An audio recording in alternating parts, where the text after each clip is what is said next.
And welcome back to another edition of the Michael Deacon program. I'm your host, Michael Deacon. The time of Armageddon is here.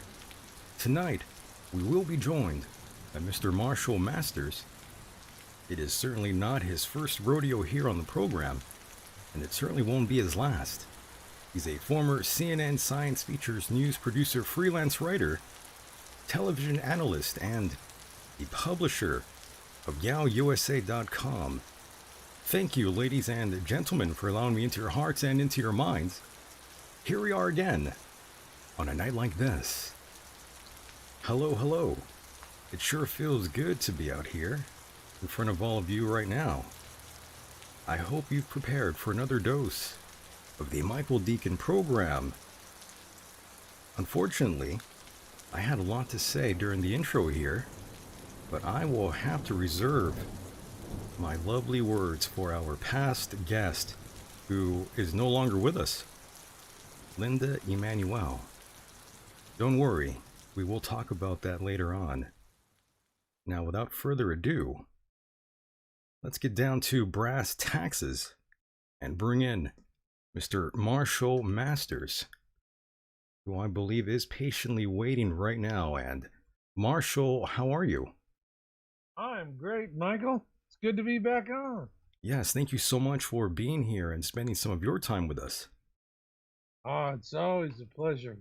It's always a pleasure. Yeah, it's kind of like hanging out in the clubhouse. That's right. It's always wild when you're here, Marshall, and I think you've been here more times than just about anyone else. Wow. I'm impressed. Thank you. Yeah. Honored.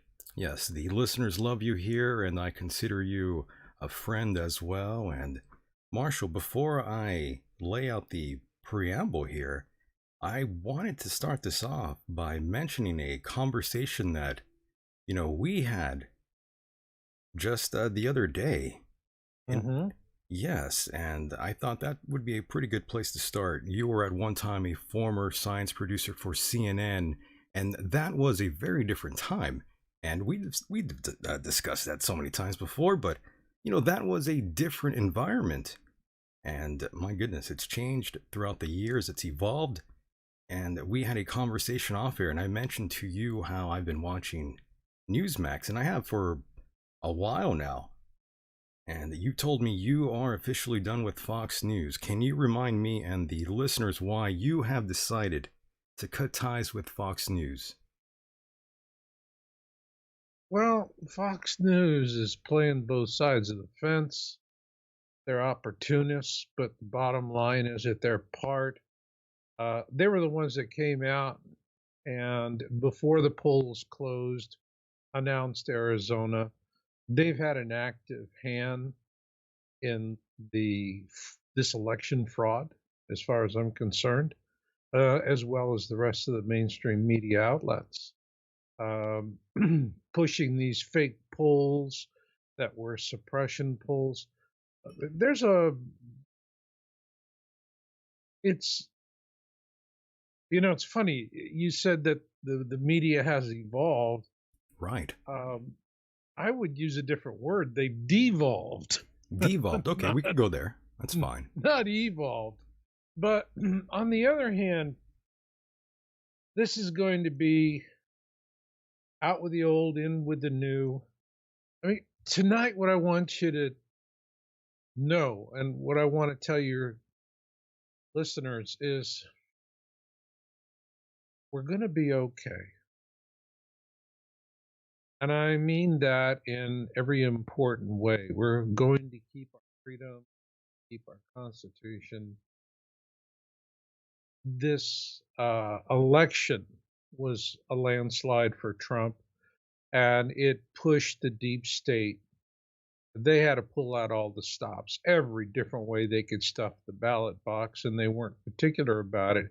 And what they're really trying to do is normalize this fake election, and so that they can grind it down in the courts, grind them down elsewhere. And I think if Trump had been caught flat-footed by all of this, they probably would eventually grind it down and win. by evil default. But Trump signed an executive order back in 2018 anticipating all of this and setting things up in motion. It's been reported that a server in Germany, the psych company it was used as part of this fraudulent fake election, all this fraud that was conducted. So Trump, I think, really has set a trap. And you have to let the monster make a mess of things and get into the trap. And then you got him.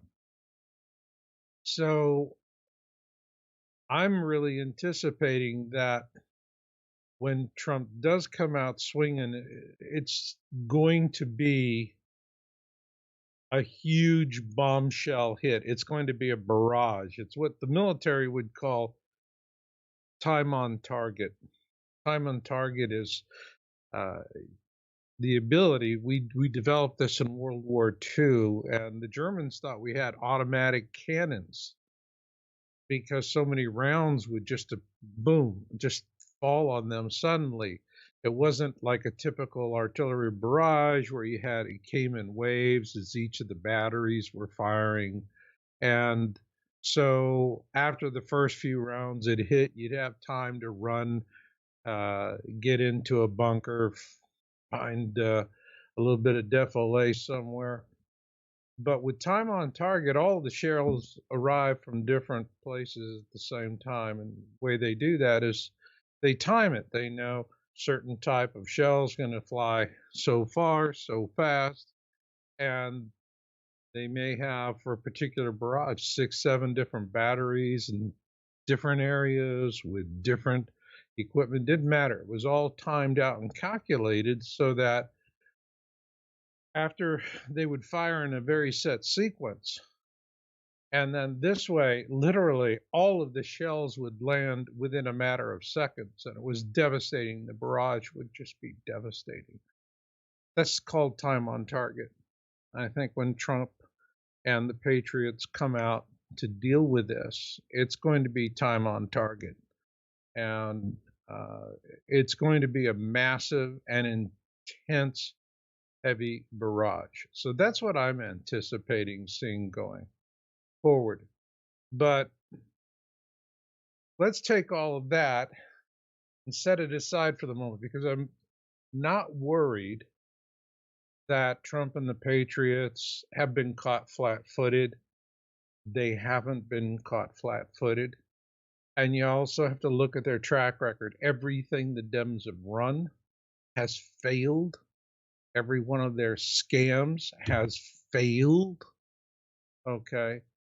Because the Patriots have the playbook and they anticipate it and they can maneuver with it. And so I see the military strategy of what is going on. And that in military sense, I think this is the best way to say it's like the Battle of Midway. Battle of Midway happened in 42 when we were in the midst of being ass whooped by the Japanese and the Germans as well. And that Battle of Midway turned the tide of the war. Now, it didn't end the war, but we sank 4 major aircraft carriers, and including the Kaga, which led the attack on Pearl Harbor. Interestingly enough, the Japanese have now launched their own, they've just launched a new carrier, and they called it the Kaga. But the point is that in that battle, what we were doing was we were disrupting air operations. We're up against a huge enemy. We had good intelligence, and we were disrupting air operations. What does that mean?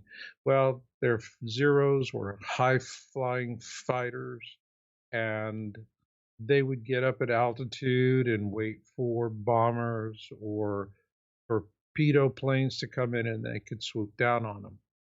And throughout this day, there were flights of aircraft attacking, and a lot of pilots, particularly the ones from the island, and they were flying in these old airplanes. I mean, it's like bringing a rusty paper clip to a knife fight when you compare something, uh, the early primitive fighters that they were going with, the Buffaloes, up against the Zeros, and so a lot of those men flew to their death, but they did it nonetheless because what they did by disrupting air operations was the Japanese wound up having a lot of, uh, uh, they had to do it a very rapid change in terms of armament. So they had bombs and torpedoes everywhere. Their air cover was pulled down by torpedo bombers, and every aircraft was shot down. One man was left alive, watched from his little emergency raft. And throughout this whole battle, the Japanese were just really kicking our butts. Everything we tried was failing, except we had mastery of the intelligence, we had better intelligence, and we kept up the attack. We just didn't stop. We kept attacking and attacking even though we took the losses. And then there was that moment in which we caught a break. The aircraft were down on the deck, bombs and torpedoes strewn everywhere on the decks, and dive bombers came in and took out 3 carriers within minutes. It was just devastating. And the following day, they lost the 4th carrier. We lost 1 carrier. But for the Japanese, they ceased to be a war-winning navy. So this is the kind of gut punch that happens. So I see the parallels here, because Trump and the Patriots, you always have to remember that the globalists and the Democrats, that's political and money. Patriots is military, all right? And MAGA, everything, all of this nationalism, populism, all of this started with generals that were fired for being loyal Americans by Obama so he could put his sycophants into place. And they were very effective in doing all of that. So we're going to have a major punch coming.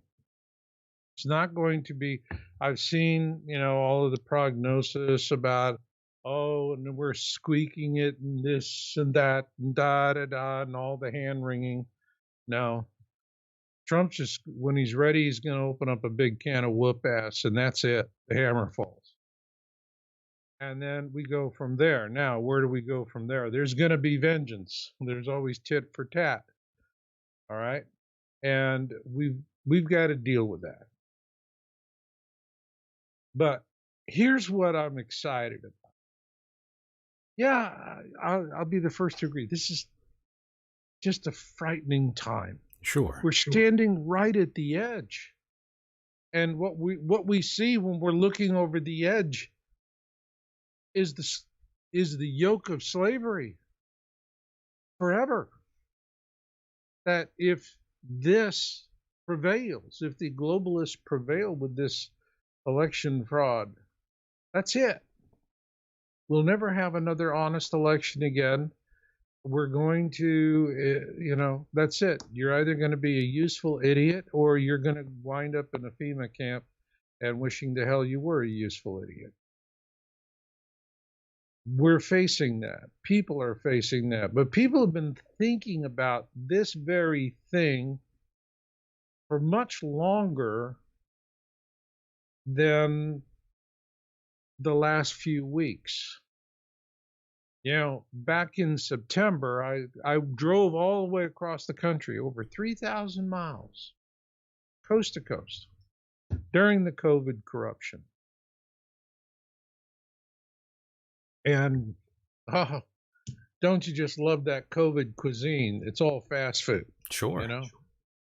terrible stuff. If you do find a restaurant, the prices are twice as high. And you go in the hotel, they don't give you eggs and bacon in the morning anymore. You get the COVID cuisine ultra light continental, which is coffee that was first brewed on April Fool's Day, and stale ding dongs. So you're back to McDonald's and Denny's, and that was one part of going across the trip. But the other part of it was just I went out and got face to face with America. I took my time. It took me 2 weeks to do it instead of driving like a maniac. What was the purpose for that, time. by the way, Marshall, if you don't mind me asking? Purpose for that is in line with my research work. Understood. Go ahead. And the next step in where I'm going, particularly in 2021, and where my focus is. My focus in 2021 is let's start working together to give ourselves survivable situations. But as I'm going through, every time I was in a Denny's or some place where people congregating, I'd ask questions. The two questions I'd always ask were, I'd point at my mask and say, "Do you think this is bullshit?" Really? 75% of the people went, "Yeah, it's bullshit." And when I would say, "And do you think the bullshit's going to be over after the election?" 75% of the people said, "Yeah." Okay.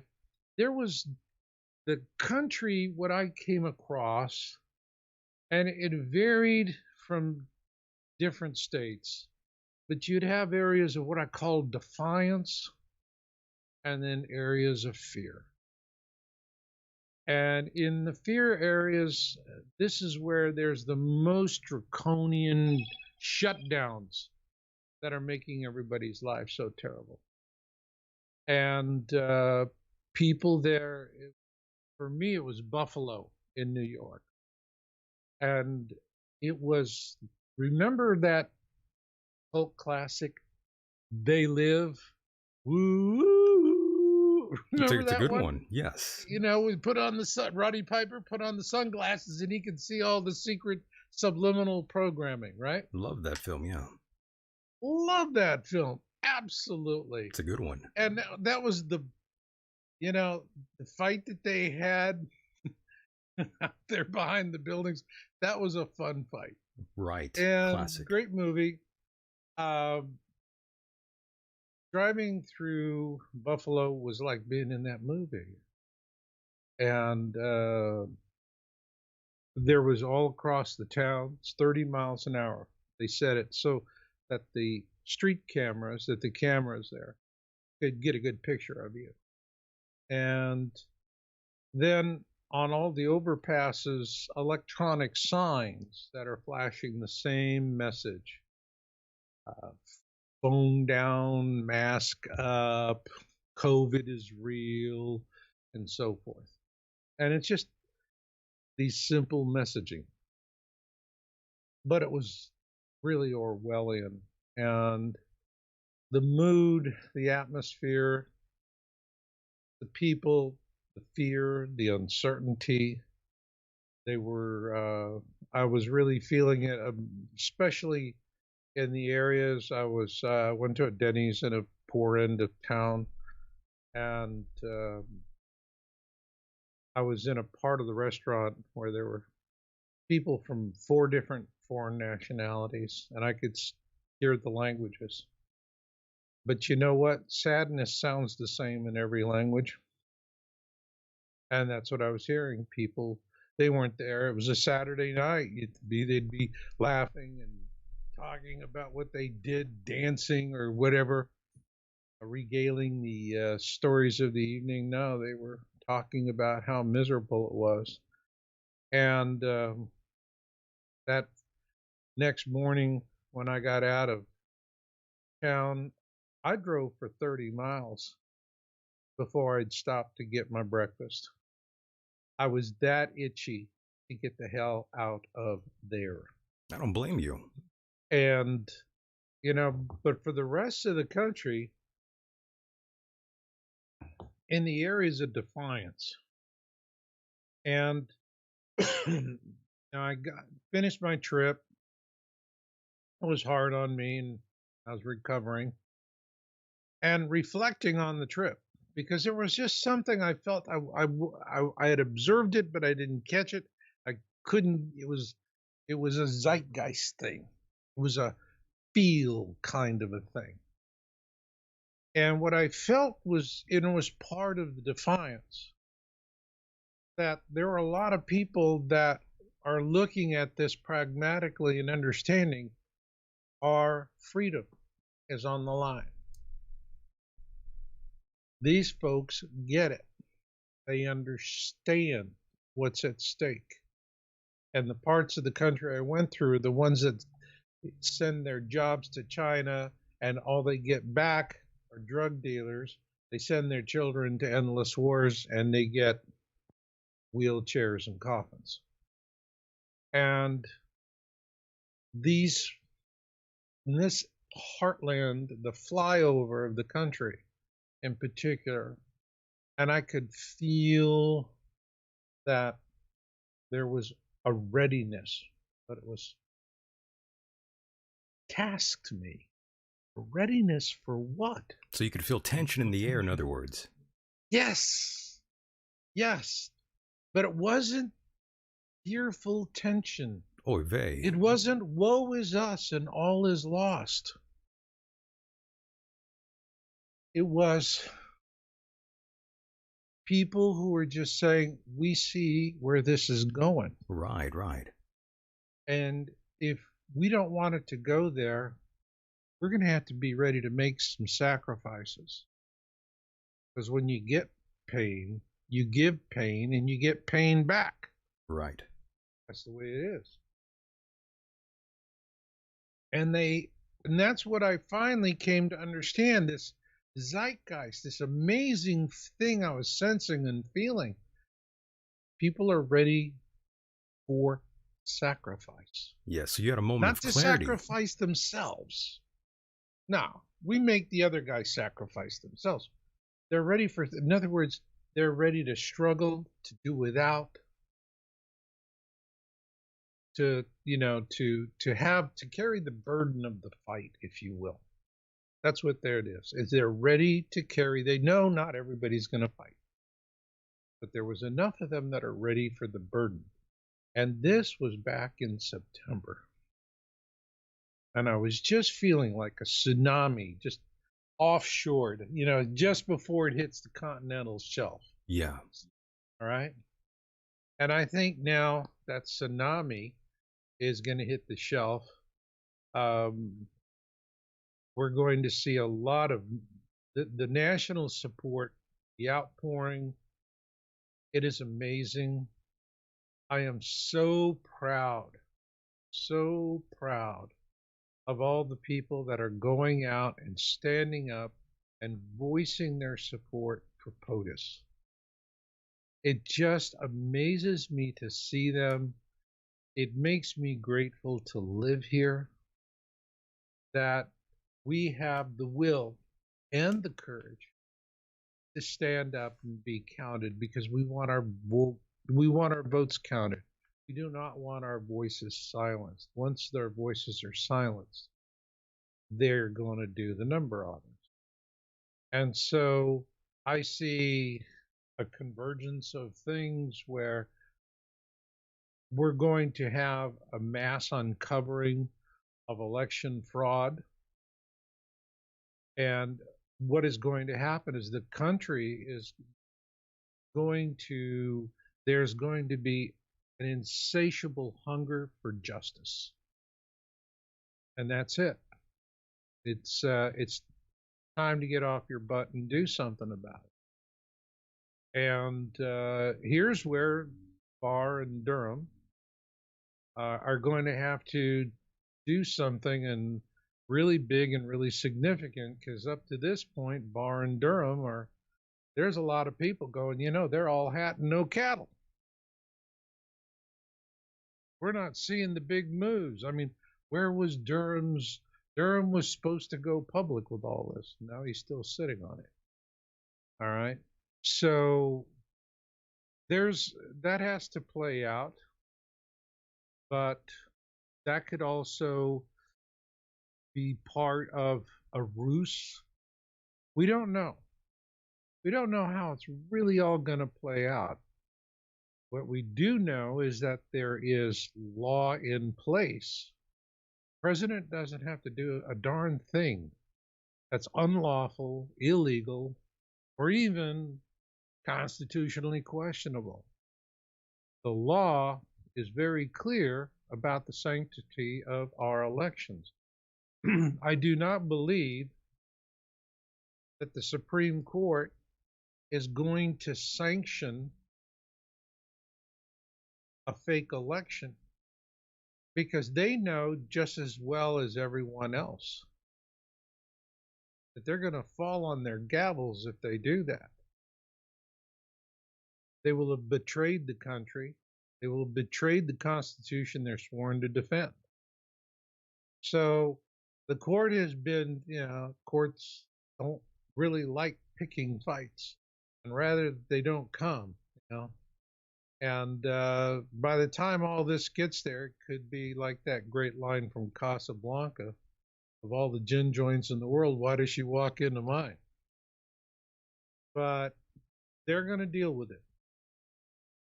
This is going to be handled. We're going to have something much bigger. We're going to see foreign intervention, vote suppression. I mean, it's going to be huge. It's going to be clear deck. And this is all out war on the deep state. And the deep state is going to fight like hell. They're going to make us as miserable as they can. This is going to be a tough time. But again, that's what I'm seeing out there. And I've been seeing it since September. Understood. And Marshall, people don't talk about it. They know. By the way, Marshall, I'm sorry to cut you off here, Marshall, but when you were driving, did you see anyone wearing a mask while they were driving alone? No. And the funny thing is, in the defiant areas, you would go into, get your gas. And in some of these places, you'd have guys walk in, they didn't want to wear a mask. And nobody challenged them. Now, in solid blue areas, the fear areas, oh my God, you walk in somewhere without a mask, everybody immediately starts, you got cooties. And you get the fingers, the lectures, the whole 9 yards. But in these other parts of the country, people just weren't going to wear them. And the other people weren't going to make an issue out of it.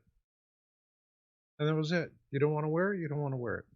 Okay, that was the reason why I call it the defiant areas. But the interesting thing is the defiant areas and the fearful areas are all bound together by one thing they hold in common. Whether you're in fear or you're defiant, nobody wants the current status quo to become the quote unquote new normal. Right.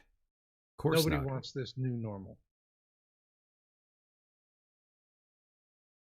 Now, Marshall, I just wanted to quickly mention to you, you know this about me. I have no political ties. I have no real dog in the fight.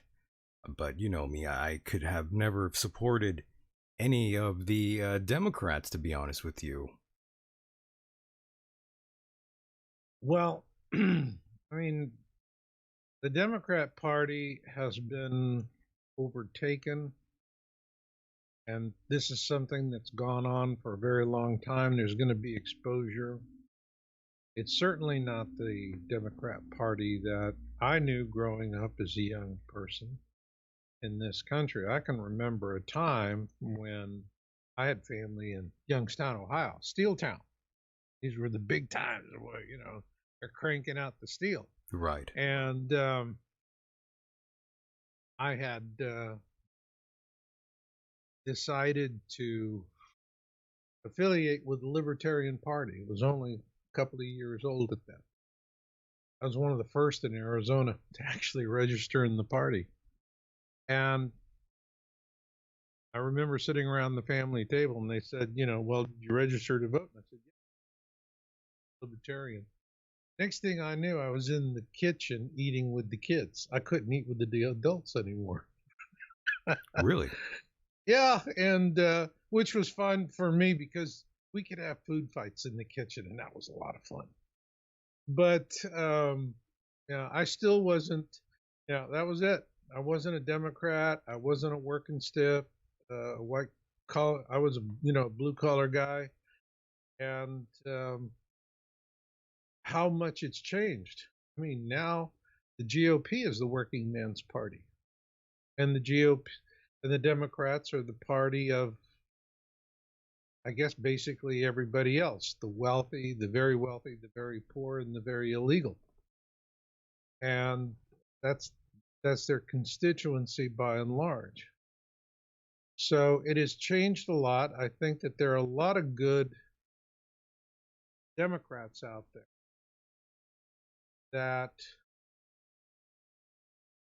they they know that their party has been hijacked. And in an article that I just wrote, what I would really like to say right now, it's us and them, and we're dealing in those pronouns.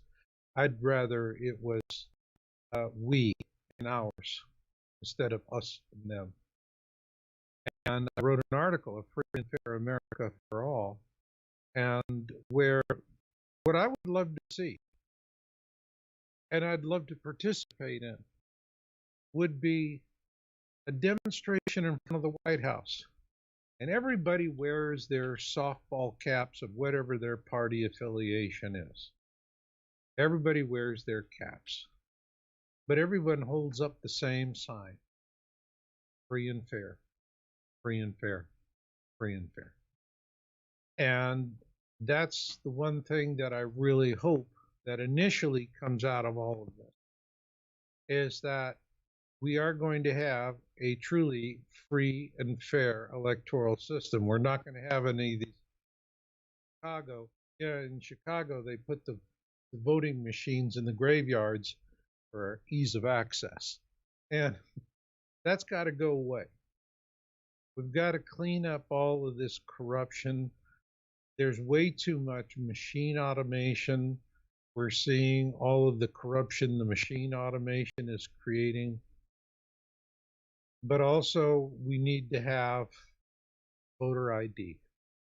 And the time has come for voter ID. And I think it's wise. The founding fathers, when voting is this is it. This is where you express how you want to be governed. It is really a magnificent thing.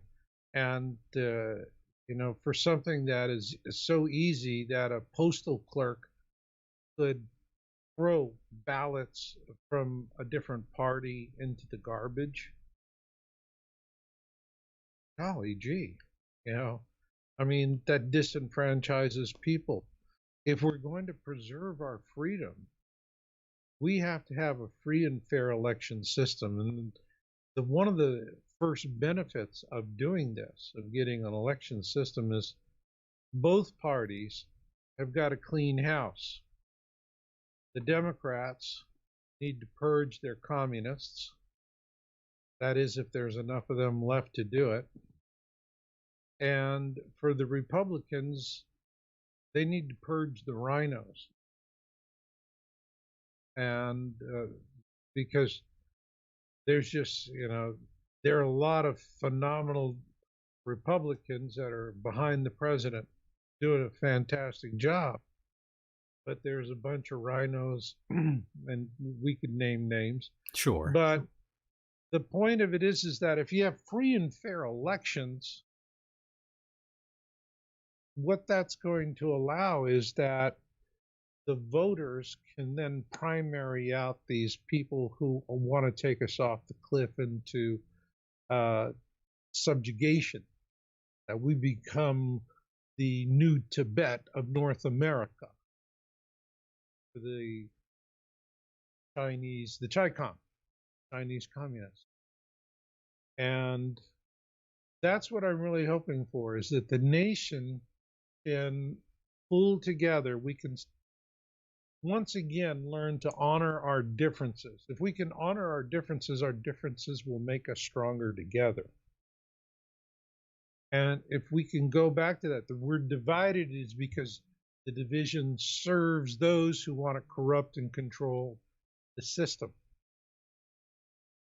And the way that we stop that, the way we regain control over our lives, is that we have to have a squeaky clean election system, period. No ifs, ands, or buts. No, there's the anecdotal stories. I'm so sick and tired of hearing them say, there's the anecdotal stories. One ballot that has been, one voter that's been disenfranchised is one voter too much. That's it. And once we do that, and then we really can, I believe that this has been such a trauma for the nation that in subsequent elections, we're going to take a much harder look at who we put into Washington, who we vote for to lead us. Yes, and Marshall, let me And cut you off 1 second here. Given the fact that you've said everything that you have just now, do you still feel that democracy is something that actually exists, or do you think that's all a lie? you and I are talking. This is democracy working. And if we didn't have a democracy, you and I wouldn't be talking. I did business in Russia in the 90s. I've been to that country a dozen times. I was there literally the first time I was in Russia, I think was less than a year after Perestroika, when the nation opened up. And I saw what happens to a people when the communist ideal doesn't pan out. They've tried it in 25 nations around 2/3 of the world, and they haven't gotten it right, but we're supposed to be number 26. And I saw what communism does to the individual. I saw what it does to a nation. Green deals. You're not going to have a green deal under communists. Oh my gosh, the way they polluted in Russia. If they had the numbers to really fill the land, it would have been utterly, just a massive catastrophe of nature. They were, but they broke people's hope. Communism, the individual serves the state. With democracy and a republic like we have, theoretically, the state serves the individual. And it's a whole different way of looking at things. I think America is a very unique country in the history of humankind. And we are a light of hope unto the world. And there are a lot of people out there around the world, and they're hoping that we pull this one out. Trump's reelected, and we keep going because they see what democracy and freedom looks like. We're fighting. We are fighting. Democracy doesn't mean you get to keep it. And the bottom line with democracy is everybody's got the will to fight about something. But with democracy, you got to have the will to fight and win. That's it. And we are up against an enemy that has the will to win. And we are realizing that now. We're not in denial about, they're really not making war on us. They're disgruntled and just want to kill a couple of us or something. No, they're going for the whole enchilada, Bunky. And we get it. But when I see people and they just self-organize, that's the amazing thing. That magic of self-organization.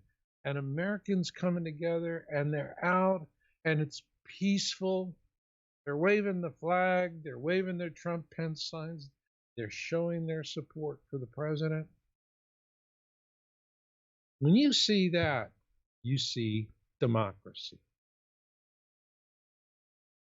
Because if it were Russia of the Soviet Union, you wouldn't see, these spontaneous self-organizing events. Man, that just wouldn't happen. That just wouldn't have happened. And, they say, well, we need to have the communist model of free health care for everybody. I remember what free health care looked like in a Russian hospital back in 1993. They couldn't, in the winter, they couldn't heat it over 50 degrees. They didn't have enough money in the budget. And so the wards were half empty. The patients would all congregate as close as they could to the hallways. There was more heat there. And then their relatives would take the mattresses off the empty beds and put them up against the windows. That's Soviet-style medicine, my friends. Okay? Sounds like a lot of fun. Oh, yeah. Especially if you're there. And so people are seeing it. They're coming to the edge. But it's a magnificent time. It's a magnificent time. I'm not seeing all of the quote-unquote sheeple out there. We're seeing patriots. The patriots are standing up to be counted. And they understand this is a long, hard battle. Winning this election is not winning the war.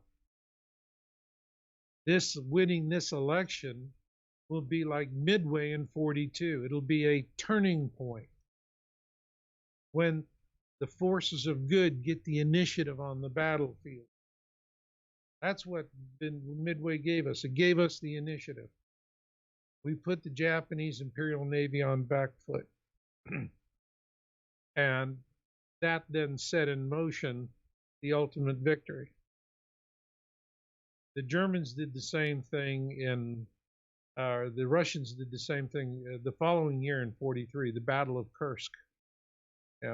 We think we were devastating for the Nazis. We killed a lot of them. We sure did. For every Nazi we killed, British, Americans, all of us, the rest of the Allies, for every Nazi we killed, the Russians killed 3 Nazis. And it cost them 5 or 6 Russians to do it. And so people fight. They have the will to fight. They're going to go at it, and they understand it's existential. The Russians fought because the Germans were so bloodthirsty. They just butchered and slaughtered everything in front of them. When they first invaded Barbarossa, they were given milk and flowers and greeted as heroes. And then the heroes started laying waste to everything and killing people, and that was the end of that. And those folks it was, is it a difference between bad or worse? So they fought, and they fought hard, and they won. So this is how nature works. The Chinese right now, I believe that we're going to find out the Chinese have had a hand in the election fraud. I think that's going to come out. And that is going to be incredibly shocking. And then there's going to be a real furor and a rage. But we'll prevail. Yes, and Marshall, let me throw this your way really quickly. We are a nation of law, and the laws are with doing this the right way. Right, Marshall. So let me bring this back up to your attention, and I know I've mentioned this to you before. America is at Well, what seems like it's almost at the brink of a civil war, it seems, the way you can follow the media. It almost seems like that's kind of what everyone wants for whatever reason. And I recall I brought up a Russian cosmonaut. I'm forgetting the guy's name, but he did say that America was currently experiencing a civil war. I think he had his timeline slightly wrong. I believe he made that comment about a year ago. But it seems like we are almost seeing that now. We are in a civil war, but it's an artificial civil war. You know, in my mind, it's more like, um, the old term, homebreaker. Somebody gets between the husband and wife and causes trouble in the marriage and breaks up the home. And the Civil War was very pitched and extremely well defined on both sides, and both sides knew what they were fighting for. This Civil War is difficult because the enemy is not wearing blue or gray. The enemy looks like us. The enemy talks like us. All right. And so it's a real difficult thing to get a beat on things. Right now, this period of uncertainty, this is going to be unmasked and it's going to go away. We're learning in times like this, as the Romans say, if you're not for me, you're against me. And so we're seeing where people stand with us. Are you friend or foe, or are you a fair weather friend? And we're learning and seeing all of this as we go along. There's interesting turns. Russia hasn't come down. Putin hasn't congratulated anybody. I haven't heard a word from him. That's right. Right. I think that's very, very smart and very shrewd on his part. And because Russia's been dragged through the mud with this whole ridiculous nonsense of 3 years that we've gone through.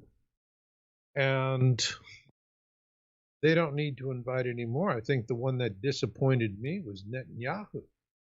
Benjamin Netanyahu, yes. Yeah, kissing Biden's ring.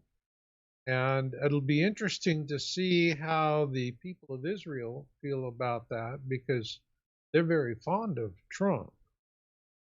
Trump's been the best president for Israel, American president for Israel, ever.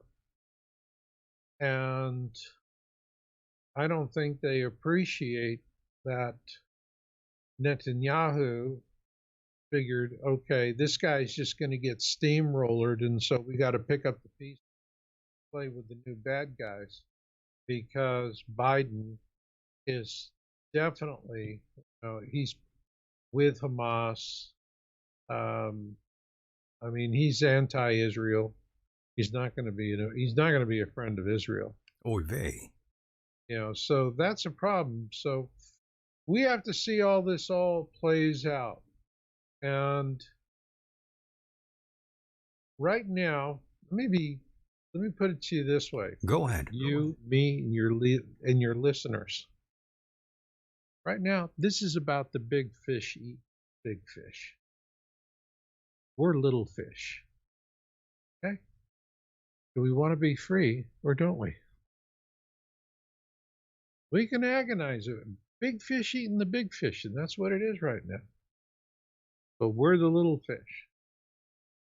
We got to figure out what we're going to do about it and where we're going to take sides. Are we going to stand up, and are we going to be counted? And I see that happening. And it fills me with joy, and it fills me with pride. And Marshall, by the way, I just want to clarify something with you. When you're saying what you're saying right now, do you mean you want people to sort of take to the streets and do like take action, kind of like Waco? Is that what you're referring to here? No, I think what I want to see more of is what we've been seeing so far. Okay, I was just starting to get worried there, Marshall. I had to ask. No, Okay, no, the I was starting to globalists worry are about, yes, I was starting to worry more. there for you, Marshall.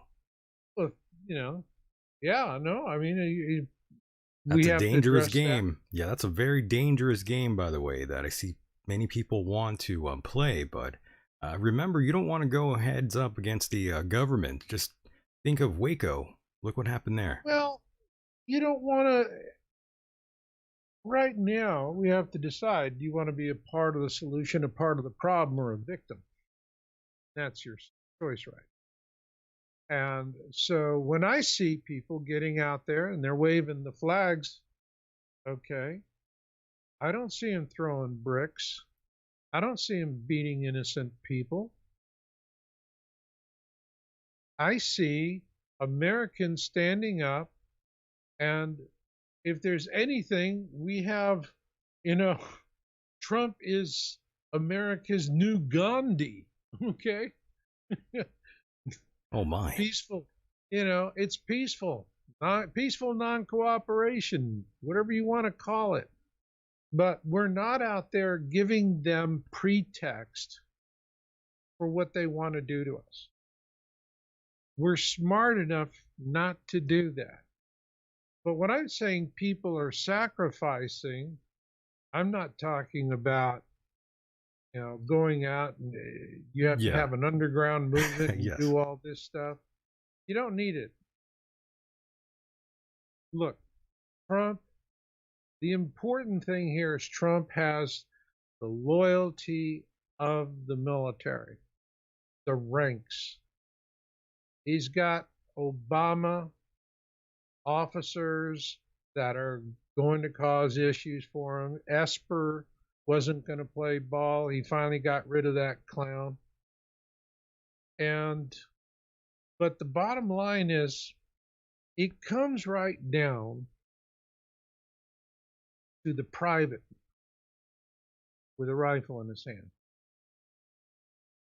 And what the globalists and the Democrats really don't grasp is that they were very good in their dreams of globalism and their schemes, that they went to the heartland of America, stole the wealth, and sent our men and women in harm's way in endless wars.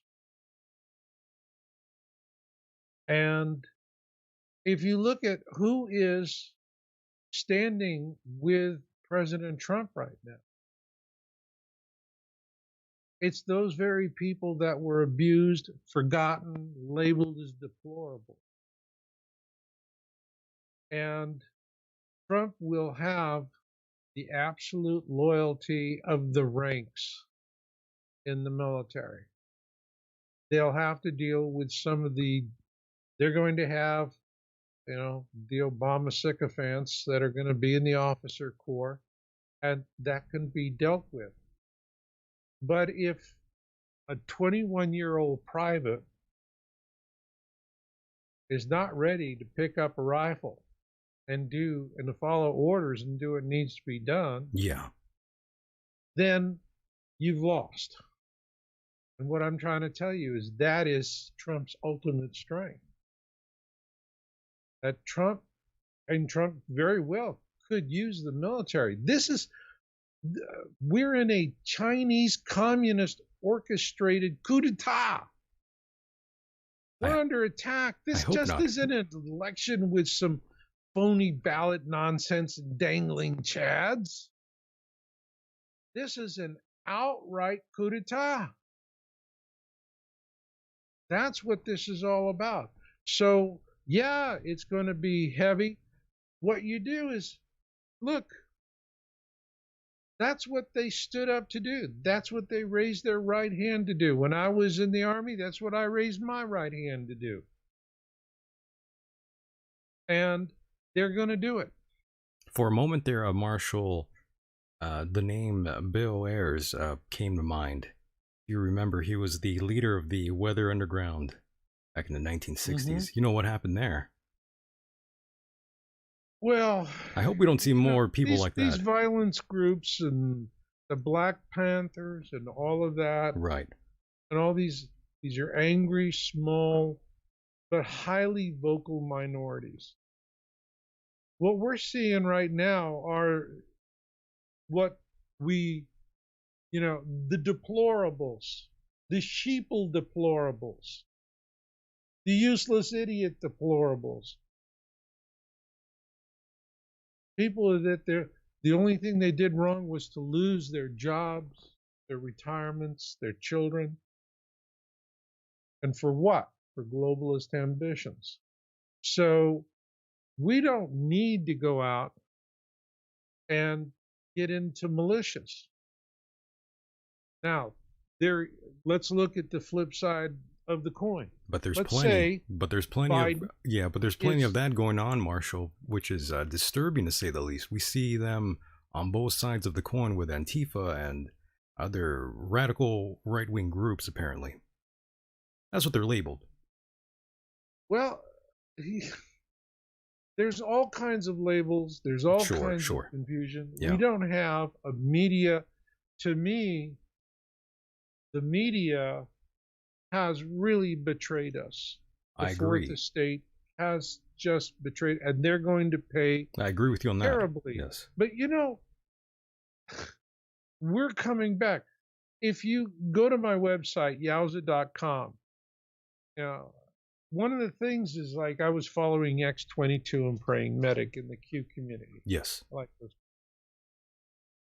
And oh my God, they're getting hammered.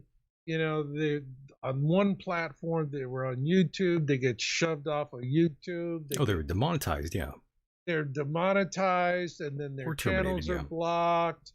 And they went on CloudHub, and CloudHub then their service provider deplatformed these guys. Ouch. They're doing it. But I started going through, all the various different sources where I have been finding good information. And I got a list of 20 or 30 links, and it's all good information. So once you say, okay, YouTube is just another platform, it's not the first platform I go to. First thing I did with YouTube, and I'm so glad I did it. I unsubscribed from Fox, and I unsubscribed from Fox Business. What All the took so Fox long, channels. Marshall? I unsubscribed. I don't want them. And because they are part of this disinformation machine, That's right.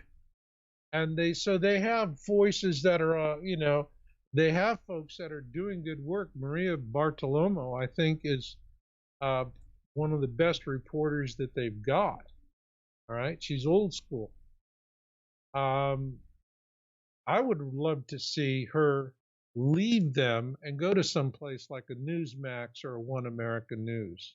All right, and and that is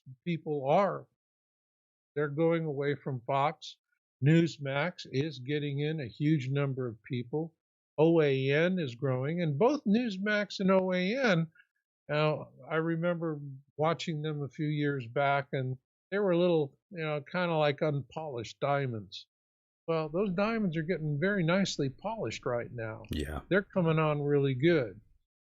And so MSNBC, CNN, all these, they're, they're propaganda mills. And the thing of it is, when you violate public trust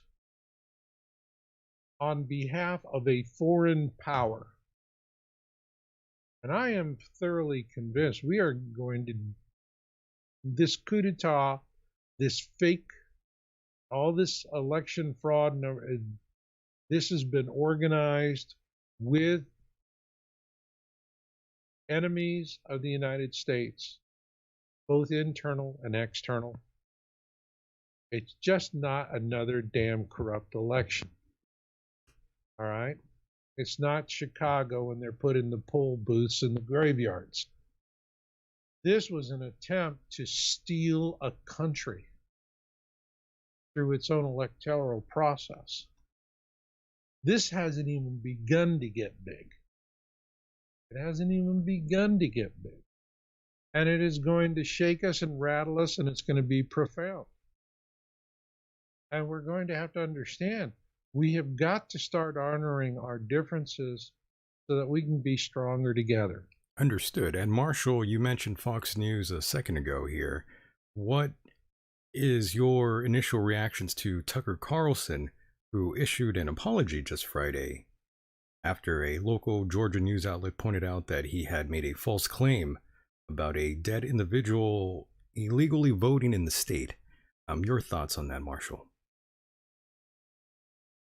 It's they're getting a lot of pressure, and Fox is definitely against the Patriots. It's against POTUS. It has taken a severe turn. You look at Neil Cavuto, and he is, I couldn't believe it. Right in the middle, he's in an interview with McInerney, Haley, Yeah. McInerney, and cuts her off. The White House. He's censoring the White House.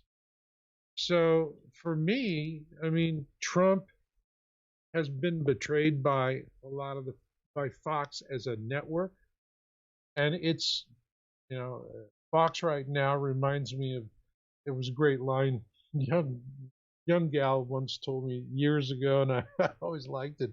Roses are red, violets are blue, and I'm schizophrenic, and so am I. Love that.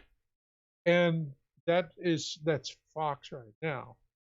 The other ones are definitely way over the hill, but they are all part. The suppression polls, right? All of the work that they've been doing to suppress the vote, to keep people from sending in donations, to want to go to the polls. They are part of this suppression. And this is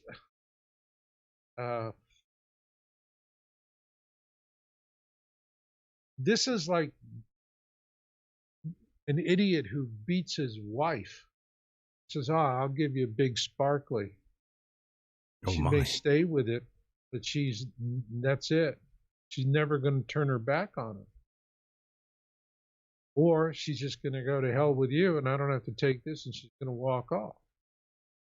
Everybody's got their own way of dealing with it. They break with it. But the point is once you cross the line, and voting that goes right to our identity as Americans. All right?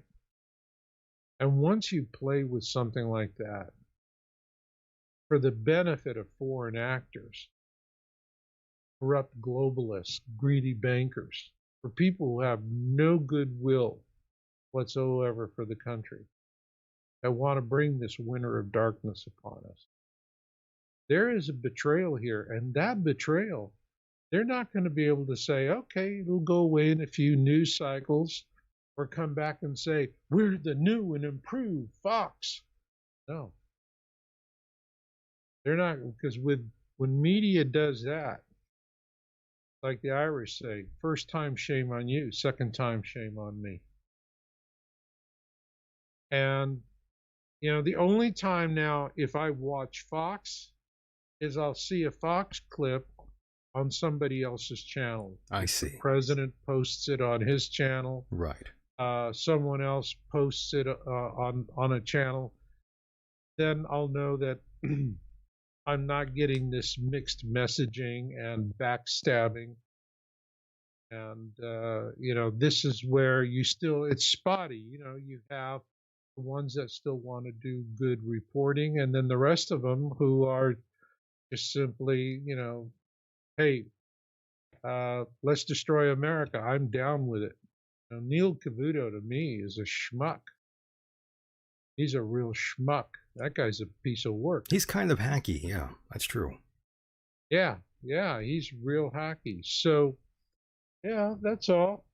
It's happening. But, We don't need to go to weather undergrounds and all of that kind of nonsense. Now, Right. let's let's flip it around. Let's say that Biden and the globalists, and as corrupt as this is, that they eventually prevail and Biden becomes the president. All right. Then we're going to have a true civil war. It will be a true civil war. Biden will not have the support of the military. And it's something that'll be a whole new territory, be a whole new game. It's just not where, and I don't see it. I don't see where people are going to say, well, he cheated, but oh, good golly, gosh darn it, like it or lump it, that's the way it is. No, it's not going to happen. Then it's going to change. That's going to be very interesting to see how this plays out. And, well, I hope it doesn't happen, but if Biden, well, if he is announced as the winner and the president officially, I'm sure plenty of people will take to the streets and possibly riot marshal. Well, they're going to riot, but what's going to cause the real civil war is what Biden's going to do. Because Biden is going to disappear. That's the way communism works. Communism, I call them the poets. They come out with this wonderful poetry and the people love it. Free this, free that, free everything. There's no free lunch. Okay? And nothing in the world is free, that's for sure. Nothing in the world. But they're the poets and they have the poetry. People fall in love with the poetry and they follow the poets and they overthrow the government and they give the power to the poets. And the first thing that happens is the monsters kill the poets, take control, and everyone's enslaved. That's how communism works. And so it's the same thing. What is a Biden administration? Will probably last 23 days, 23 minutes, 23 seconds. They'll figure out how to get rid of him, 25th Amendment, whatever. That's short. He won't be around that long. This guy's mentally woo-woo. He's gone. Okay? This guy's a nursing home candidate. Oh, my. And, mentally, he has to go and take long naps if he's going to go out for an evening event. He is really groomed. This guy, we've seen him stumble and bumble all the time. He's just a front man. They have someone like a Kamala Harris, and probably she's going to be replaced with somebody else who's even more vicious than she is. That's the way it's going to work with the communists. But the point is that if they do that, everyone is going to know and understand. There's no legitimacy. All right? They didn't have a majority of the people. That a small, violent minority. These are the real weather underground. Okay? These are the real ugly, sinister people. And then they're going to say, we have given the mantle of power to ourselves. And you live in a nation of laws, and so you must bend the knee to us. Because the laws apply to you, not to us. We have a two-tier system. There's whatever we want to do, and then you have the law. It's not going to fly. And their policies, that's what's going to cause a real civil war, is the policies they're going to implement. And they're going to have a hard time doing it. and the country is going to suffer, and then there could be a foreign intervention, and there could go in all different kinds of ways. And so what we have now is peaceful protest, because we still have a vestige of democracy. We still have a thin slice of it, a thin veneer, if you will. Right. But we still have that. And even if you have a thin veneer, you can build on it and add a layer and add another layer, add another layer. And that's what Trump and the Patriots want to do. And so we are at the brink. And it's only when people are at the brink that they really change. And I see the change happening. That's what makes me. If people understand, yeah, I got a dog in this fight. So do you, Michael. You could hear, and yeah, earlier you said, well, I'm not for one side or the other, and I'm kind of neutral. Marshall, are you going to still be saying that when Marshall, you're we're eating gonna dog food in the FEMA camp? Marshall, we're gonna edit this part out. Pardon? I said we're gonna edit this part out. Don't worry. Okay. So the point here, though, is that's what everyone's realizing, Michael. Yes. Everyone's got a dog in this fight. Everyone's got skin in the game. To some extent, yes. Not to some extent. Booby, we are all in. There's no sitting back on the couch at arm's length and studying it objectively. This goes sideways. There's going to be hot potatoes in there. There used to, in the Depression, they'd say a chicken in every pot. And if we sit here and just say, well, we're just going to be offhand and objective about it, there's going to be a hot potato in every lap. Because people are really going to see what's happening. They're going to see a massive loss of personal freedom. Massive loss of freedom. And I don't care what walk of life you come from. That's it. Listen to what Biden is already telling us. We're going to have a winter of despair. Now, the globalists lose this round with Trump. You can bet your sweet bippy there's going to be a terrible, terrible vengeance.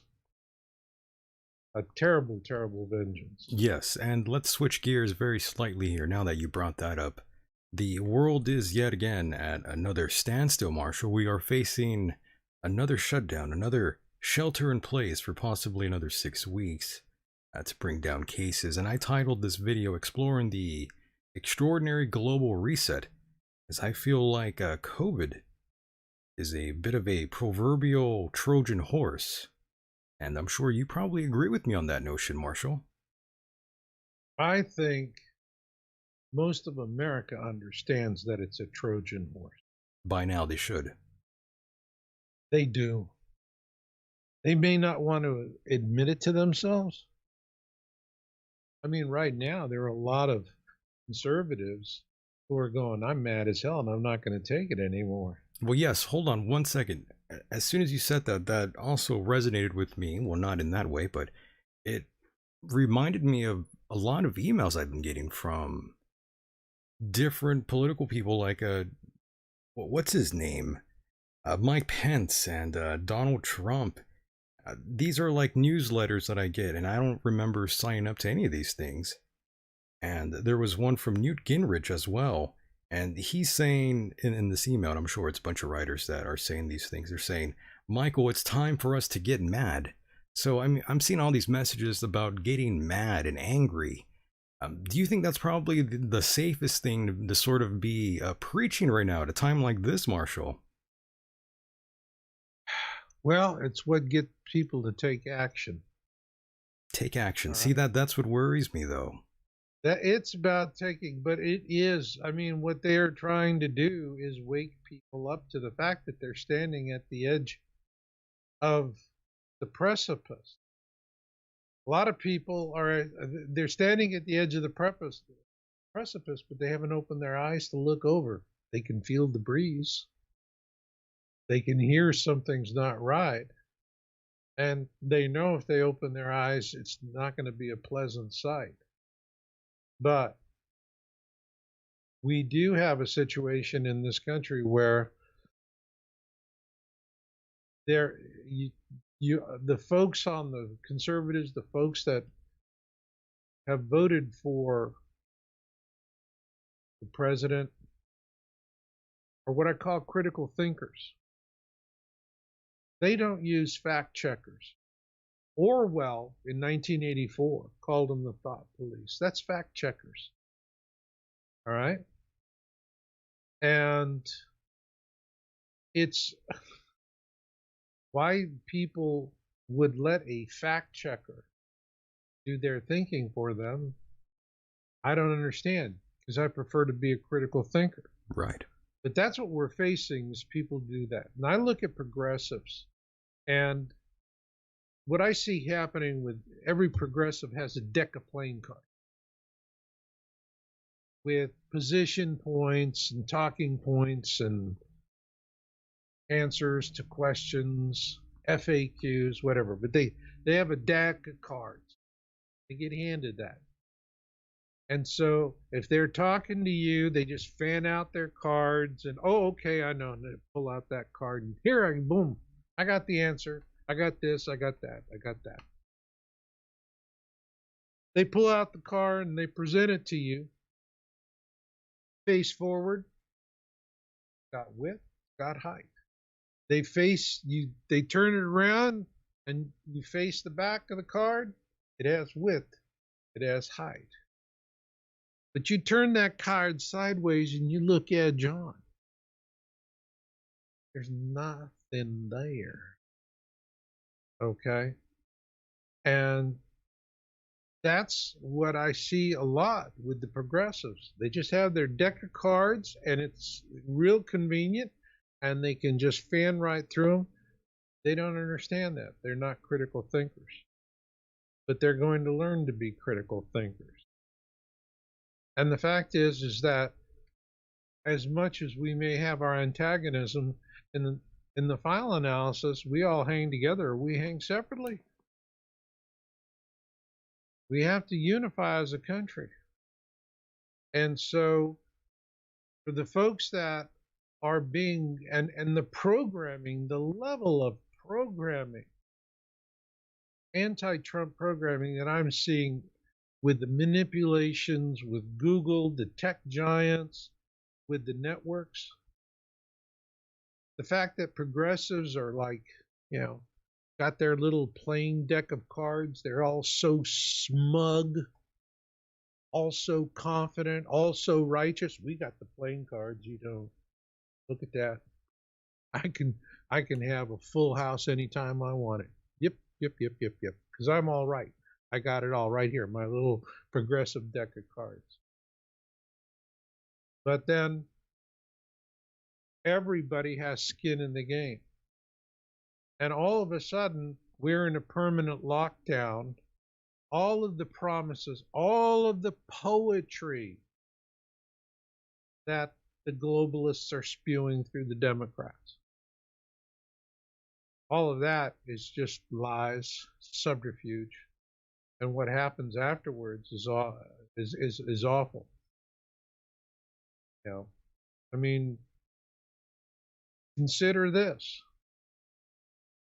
Trump wins the election, and Democrat governors form a new coalition of some sort, and they go to the United Nations and say, this fascist has stolen our country from us. We need foreign intervention to help us.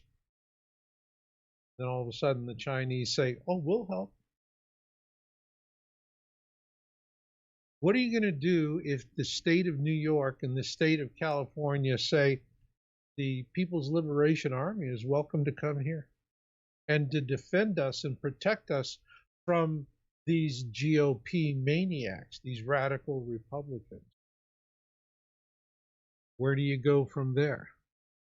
This is just all one huge can of worms. And people are going to see it. And so it is important for us to come together. Why is it important for us to come together? Because America is the light of hope to the world. One nation under God. And what's really at stake here is we got to go for the whole enchilada. This has to be the great war to end all slavery. And there's been a lot of that going on with the Patriots, with the pedophilia, the human trafficking, the white slavery. They're going and cracking down on them and cracking down on them hard, at least where they can.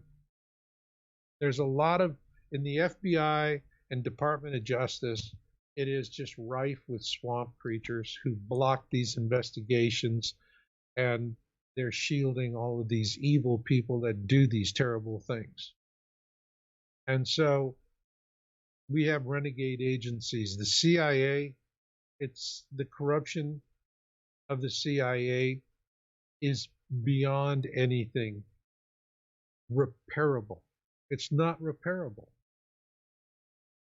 It's one agency that needs to be disbanded, defunded, because it is no good. It is rotten to the core. They could go back, NSA, Department of Justice, FBI, those can be cleaned up. CIA, the stench of the corruption is too deep. The stench is too deep. And so there are big changes, and I see big changes coming because there are going to have to be big changes. And if Trump and the Patriots don't get their big changes in first, the globalists are going to do their big changes. You know, in Canada right now, people, it's on the QTs. You know, it's one of those, it's not really reported here. But their prime minister not only sold off Canada's gold mining reserves to the Communist Chinese Party, he also granted them the right, and I have confirmed this with Canadians, the People's Liberation Army has the right to go into Canada in uniform, defend their mining operations. And so Canada is the first Tibet of the Northern Hemisphere. And if you look at the geography, where are the two, where do you have the blue power? You have the corridors down the seaboards, western seaboard and the eastern seaboard. Nice blue corridors. Well, that's where they would come in.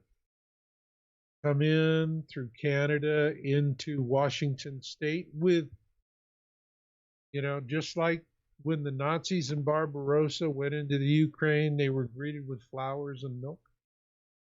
And the Chinese will be greeted with flowers and milk. They'll go into the Northeast. They could come in, pierce in through, once you get to I-95, that's it. All they have to do is get from Canada to I-95, and from there, ka-chung, ka-chung, ka-chung. And if they're doing it with the invitation and the blessing of the governors and the legislatures of these states that are globalist controlled, that's where the real revolution is going to happen. They're going to be seceding from the Union by virtue of the fact that they are going to embrace a foreign power putting boots on the ground in America. And This is the real threat that we have to be concerned with. And if we are able to, here we are stepping up at the precipice. And if we go, well, we're going to believe in the communist ideal and step off the precipice because the big golden hand of Mao will rescue us midair and give us a nice landing, or whatever our stupidity is. But this is what will happen. You're, just as you had states seceding from the Union in our Civil War, our great Civil War, that's how it's going to happen again. But this time it's going to be the Democrat states, the blue states, that are going to be welcoming invading troops because the country, according to them, has been stolen by rabid fascists, whatever they want to call us. This is everything that's at stake. This is why everyone has got skin in the game. It turns into a shooting civil war. That's it. And it is going to turn, we already have a situation where within families, within circles of friends, people being turned against each other. We're shouting past each other instead of calmly talking to each other. These are all the things. The future is uncertain. We do not know what is actually going to play out. Here's where we have to have faith in ourselves, and faith in our Creator's love for us, and march forward and give it our best. And that's the important thing. We don't know how it's going to turn out, but we don't stand up for ourselves. All of us coming together and stand up for ourselves as a unified nation, we'll get picked apart like a cheap doll rag. And that's just the way it is. And so I see people out there. That's what I was going across the country. And I think the reason why I was feeling is there's so many people in our military that come from the flyover states, and they've been in these shitholes, and they have the world with these endless wars. And they know what it looks like. They're seeing it here. I've had Russian immigrants that I've known for many, many years, decades. And they're terrified with what they see because they all say the same thing. It's 1917 all over again, St. Petersburg. All over again. And they're really worried about it. So we're at the precipice, but we're strong. If right now we will have a peaceful transition, Pompeo's right. What they're shooting for is a peaceful transition to a second Trump term. But if the globalists, just by overwhelming force of corrupt media, corrupt government, a corrupted electoral system, and the support of international actors who want to destroy our nation because they don't want a life of hope for the world, if they are successful in doing that and putting Biden into the White House, then it is only a matter of a few years before we are in a full-fledged civil war, and it's going to be a shooting war.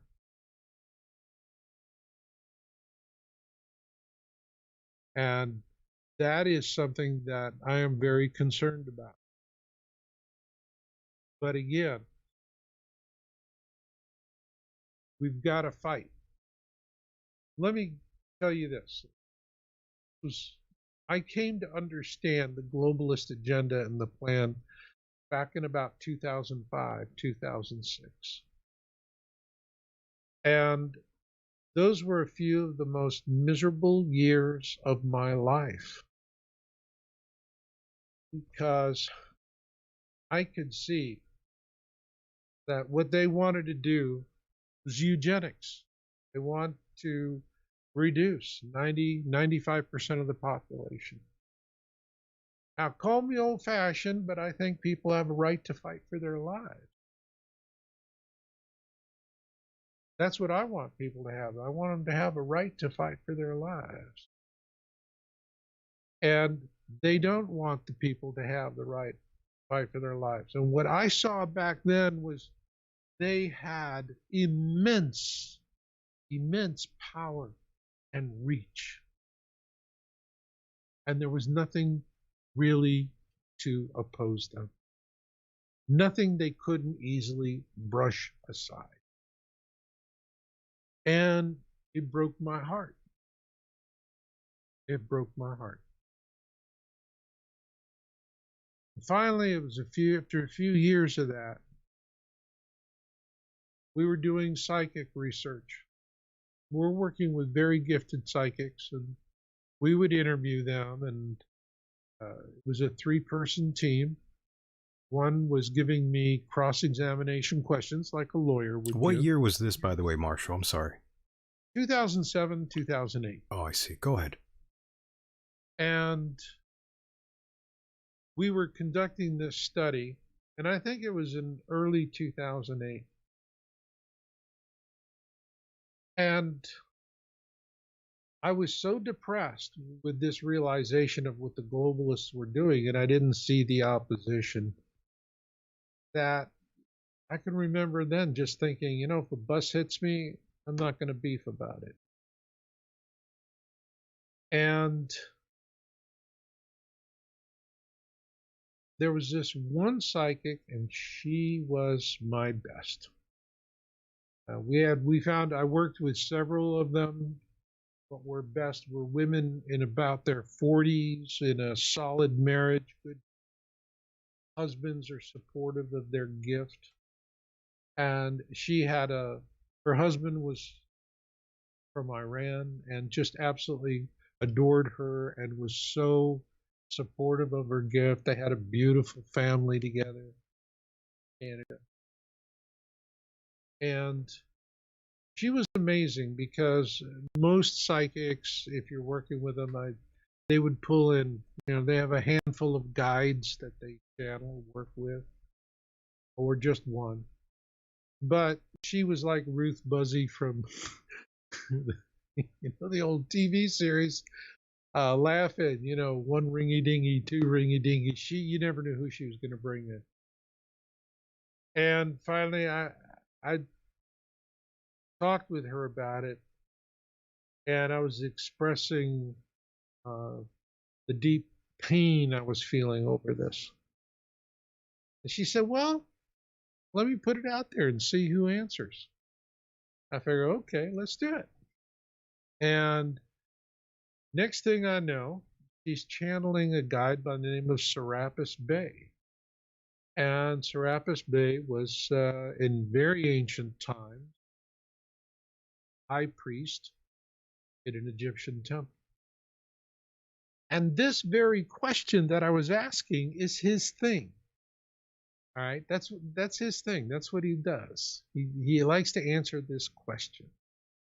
And because when people are realizing the extent of the evil that we're up against and how difficult it will be to defeat it.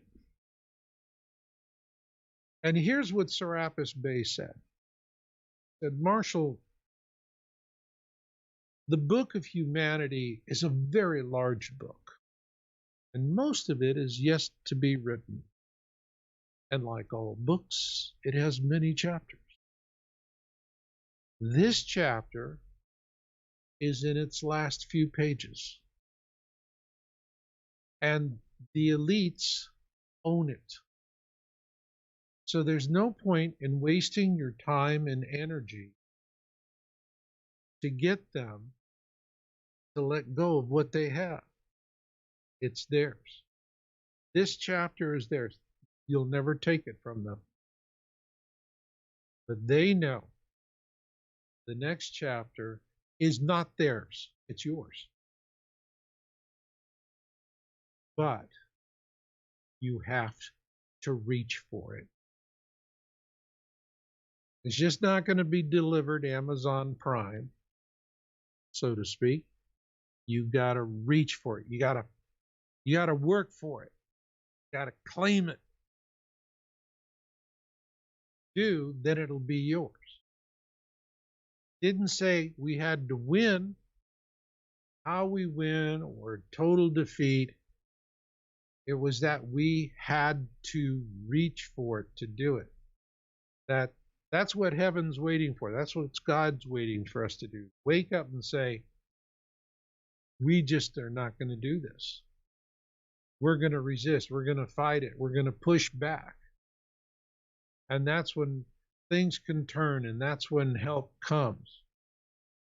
And so, for the longest time, Michael, I've wondered, what would it look like when we're face to face at an existential level with this terrible, terrible threat to our liberty?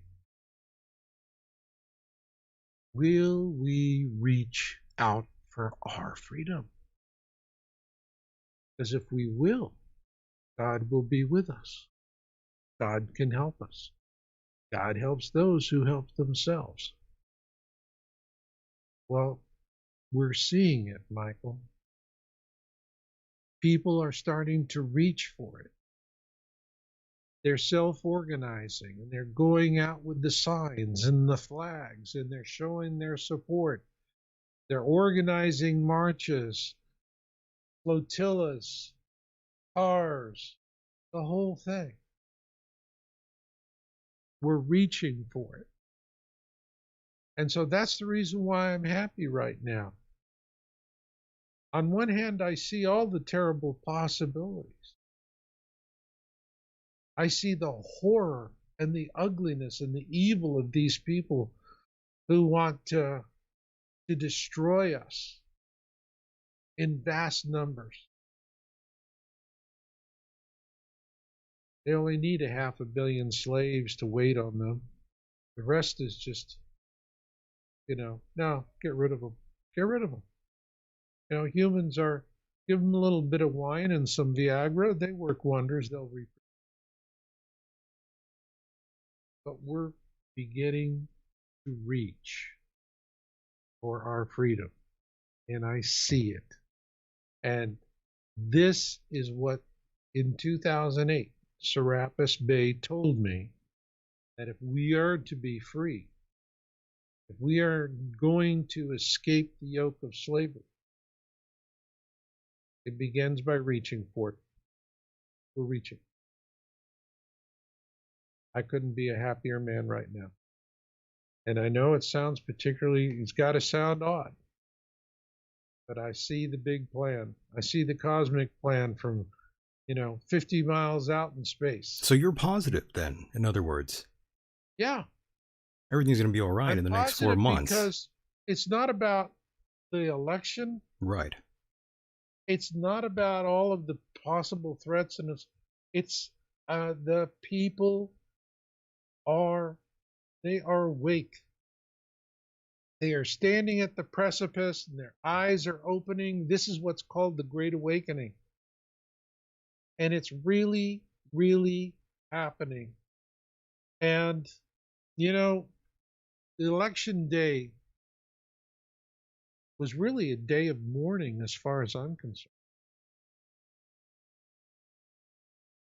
Yeah, there was, they had the initial, little gaggles of folks out there and honking horns and trying to look like they had numbers, but really nothing compared to what we see with the rest of the country. And election day, gut punched. We were stunned. Conservatives were quiet. You know, we just got our asses whooped. And we're figuring out how the hell did we get our asses whooped? All of a sudden, in the middle of the night, 3 or 4 o'clock in the morning, massive voting fraud, things changed. All of this starting to be uncovered. And think about it. This is the 14th. Think back 13 days. Think back to how you were feeling 13 days ago. Stop and compare that with how you're feeling today. Do you feel better now on the 14th than on the 3rd? Not really. Okay. I'm confused still, to be honest, after everything that's happened. Yeah. Okay. Well, it is confusing. But, are you giving up hope? Never. Did you just say, well, we got our asses whooped, like it or lump it? No, you're not doing it. So it affects everybody, and it's different for everyone. But there's a line in the sand. Will this stand? Will this fraud stand? Because if it does, we cease to exist as a constitutional republic. If all of this goes to the Supreme Court and the Supreme Court goes, and they do nothing, they will have betrayed their raison d'etre.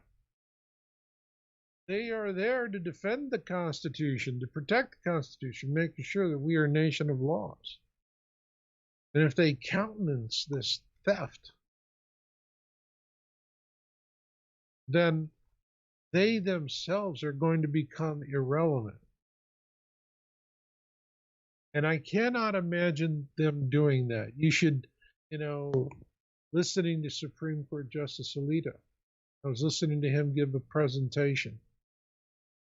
And he sees what's going on. And it's disturbing for him. Because what we really have is the communists have infiltrated our government. And they have got minions everywhere. They've used the Democrat Party as a spear. But the people shoving the staff of that spear into the heart of the country is the Chinese communists. And we have to wake up to that fact before they are successful. We're waking up. And we don't want it. And right now we're doing the right thing. People are waiting for a lawful outcome. We as Americans view ourselves as a nation of law. And, our legal system has its flaws, but all things considered, compared to what else is out there. Yeah, where else would you want to go? Where else can you go? Where else can you go? It's not like Americans are welcome all over the world. That's bullshit. That's not true. Yeah. So that's this is the thing, Michael. It's existential. We are in some pretty deep kimchi. Yeah, I agree. And we know it. Right. We do know it. Okay. And so it's not like we're going to say, okay, I just want to die in the kimchi. No, we don't want to do that. We don't. That's so for sure. We're reaching, we're groping, we're coming back. And I love the fact that we're not seeing this weather underground nonsense, people turning to violence when there's no reason to.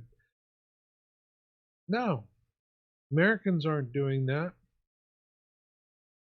They're waving flags, driving cars, they're out in their boats. They're showing their support. They want the president to understand the country is behind him. And we are doing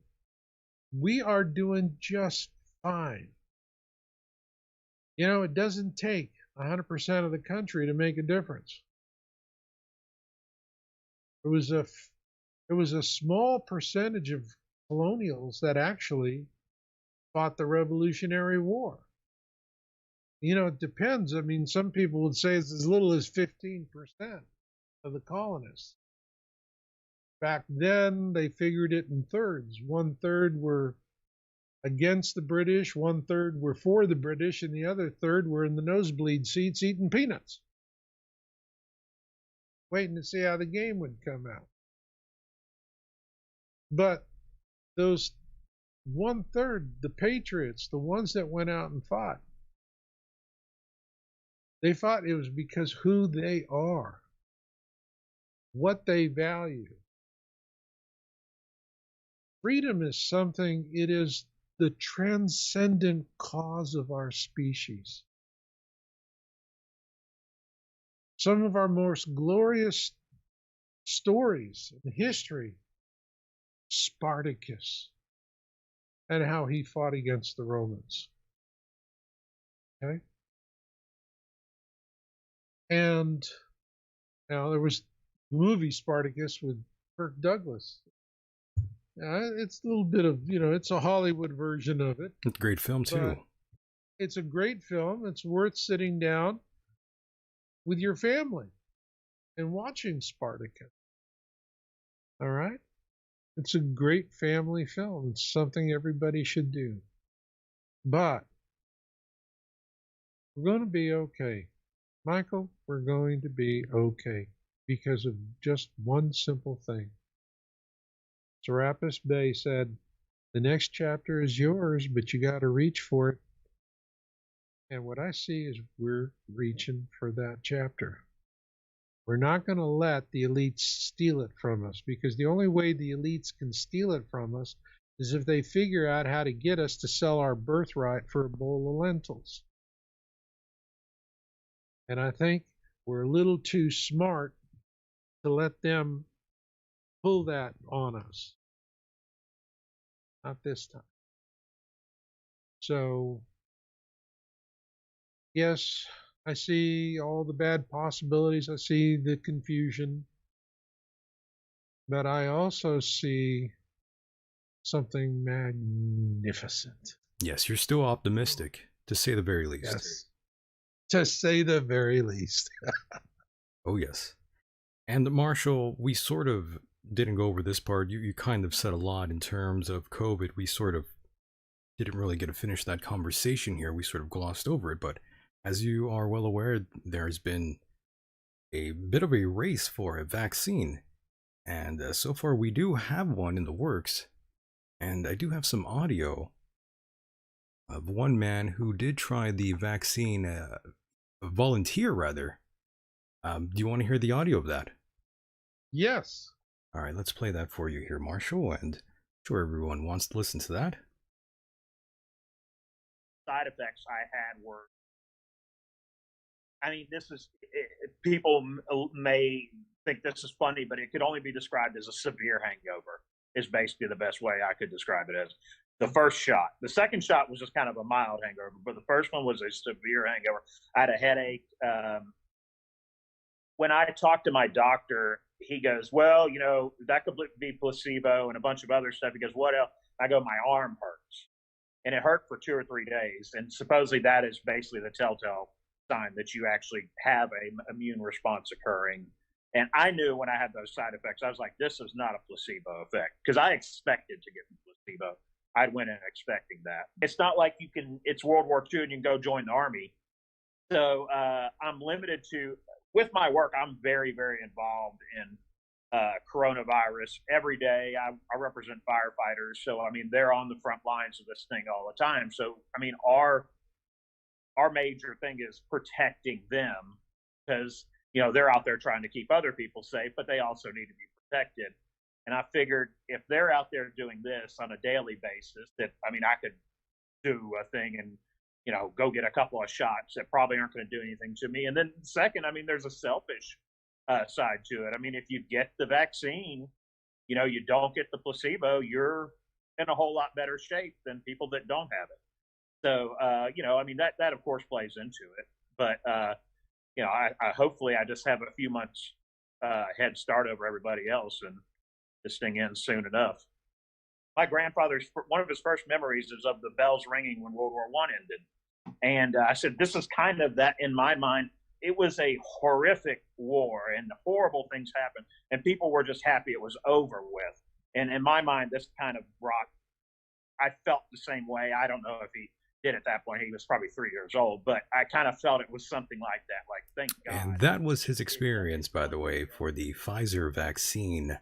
And he described it as a bit of a hangover there, Marshall. And Marshall, I must ask you, once the vaccines do roll out for the masses, will you be taking the vaccine, Marshall?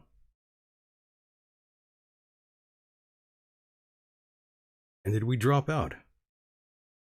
Did Marshall die on me there? He has himself on mute. I'm here. Excuse me. I'm sorry. I muted myself. You muted yourself. I was listening to that. I did because I was fascinated with what he was describing everything. I contracted COVID in March. Did you? This year. And yeah, and as a matter of fact, I contracted it in a COVID screening room in a hospital. Well, you didn't tell us that. I went in for a minor surgical procedure. I went to emergency room. I was having no symptoms or anything like that. But this is when it was just kicking up. Hospitals were shutting. If they threw me into a COVID screening, they could make money off me a lot more than what my procedure was. Interesting. And so next thing I know, I go in to get just to get this little thing taken care of, and I'm in the COVID screening. And I mean, this was real intensive. I'm there for an hour and a half, and forms and people poking into me and all kinds of stuff. And finally, a chart nurse comes. There was a guy, and he just was really angry with me. And he said, "Why did you lie to us?" What do you mean, why? He said, "You said you had a fever." I said, "I never told anybody I had a fever." The admitted nurse lied because she just needed to get me in there so they get the screening fee on me. Oh, I see. And so what they did was I got my routine procedure, and they did it in the COVID screening room. And sure enough, about 11 days later, 10, 11 days later, first symptom, the scratchy throat, but you don't have any congestion issues, right? Just scratchy throat. And that started up in the afternoon, and I'm going, okay, let's see how this plays out. The next day in the morning, a little bit of scratchy throat, nothing a lozenge can't help with. And it was around noon, and I was out running some errands, and all of a sudden the fever hit. So I decided to go home.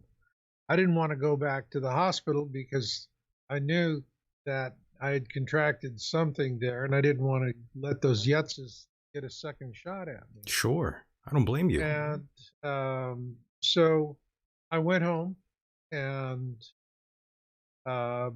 laid in bed. I didn't want to take anything to bring the fever down. My philosophy is let the fever do it.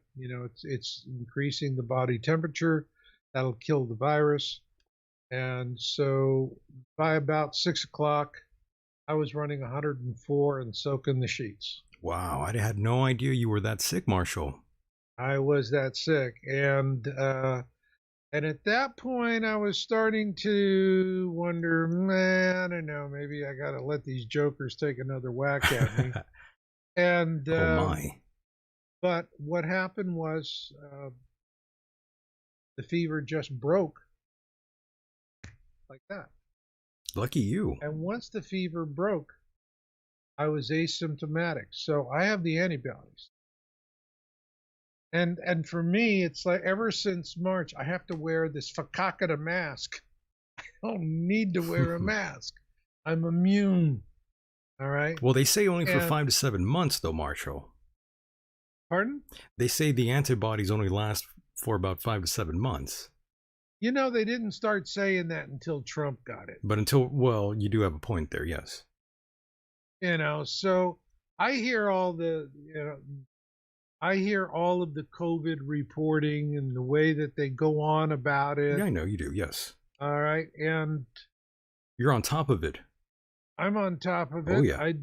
I'm following what's happening. But and you were talking, it was interesting about what that guy's experience was. The volunteer, yeah. And you know, the thing is, Trump has different companies doing different ones. Right. There's multiple And vaccines. so That there's definitely. multiple, and they'll find whatever, and they're going to be people. I don't need to do it. I'm not going to do it again. What I would much rather see is Trump gets hydroxychloroquine moved to over the counter. It goes OTC. And that's going to put a real dent in this because then people can use it prophylactically. Now, the reason why I contracted COVID in March and got over it, I actually was totally until I had the fever and that one, you know, started having a little bit of the scratchy throat and the next day with the fever. It was all within a 24-hour period. The rest of the time, I had absolutely no symptoms, no idea that I had it. But the reason why I got over it was in the previous winter, I did both a cold and a flu, and I decided I wasn't going to do that again. And so I did my research on it, and I found a doctor that had really good advice. And he said vitamin C, zinc, and D every day. And that's what I would do is I went and I got the airborne tablets, the original. I liked it. I'd make a hot cup of water in the morning, drop a tablet in there, and I would drink it like a tea. And I'd have chelated zinc, vitamin D3, and I'd have to take all three on an empty stomach. I'd do them when I first woke up, and then at least a half hour later or whatever, I'd have my breakfast.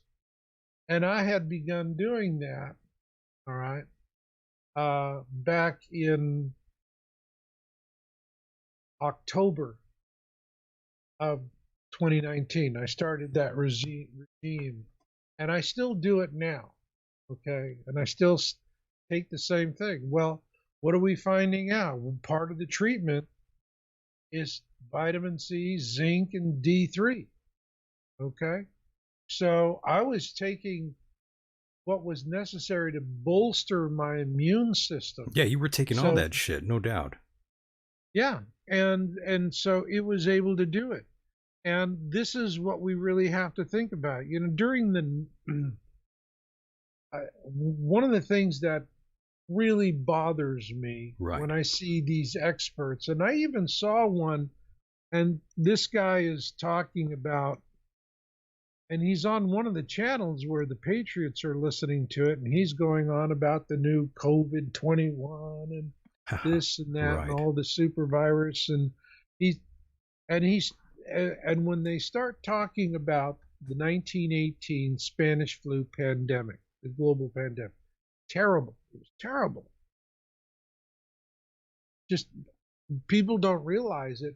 More American soldiers died from that virus than from German shells and bombs in World War I. It was that devastating.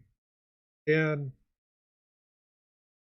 I have this up on my site. I reported an article. I found a study, University, Berkeley, Berkeley, if you will.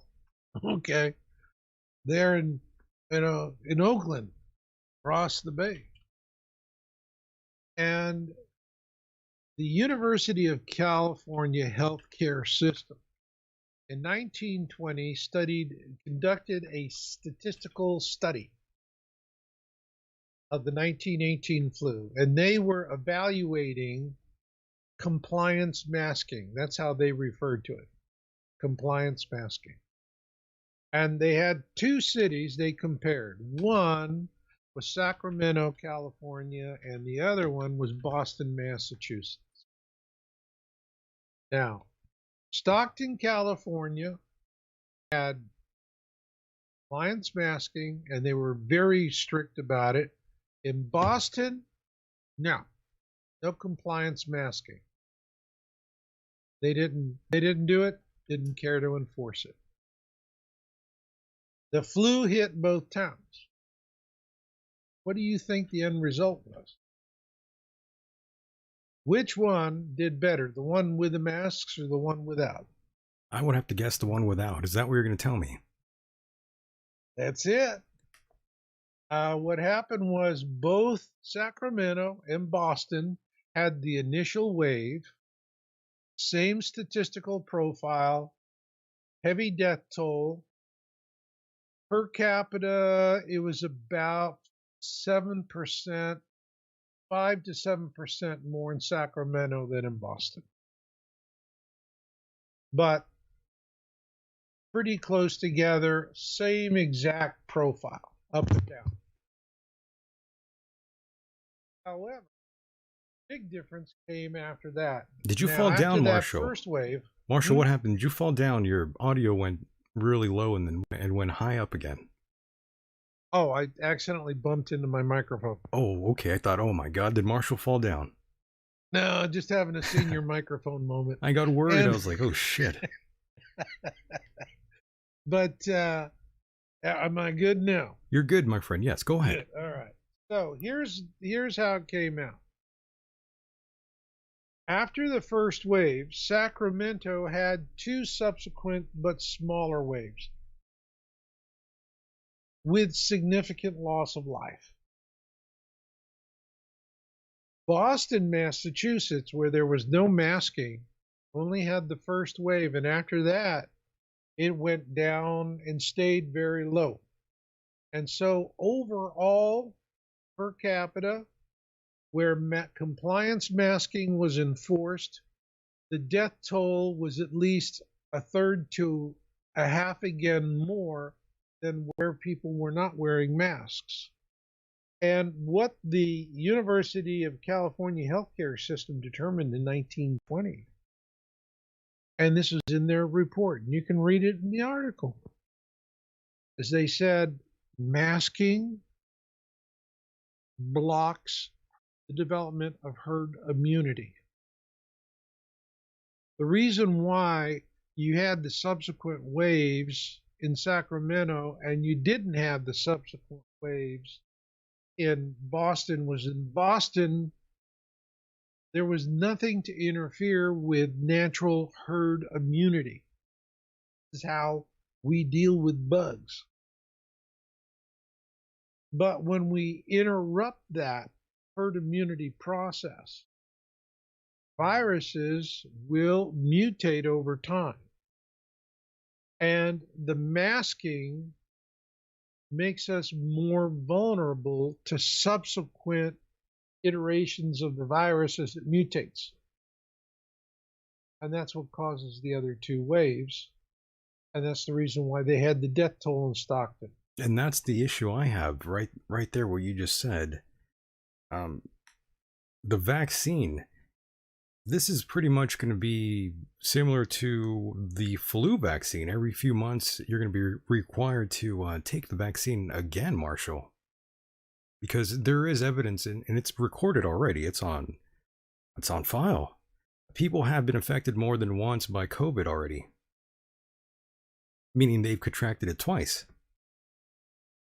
So this isn't going to end. I think Big Pharma is going to make a shitload of money off of the American people, Marshall, because as you know, there's no money for a cure.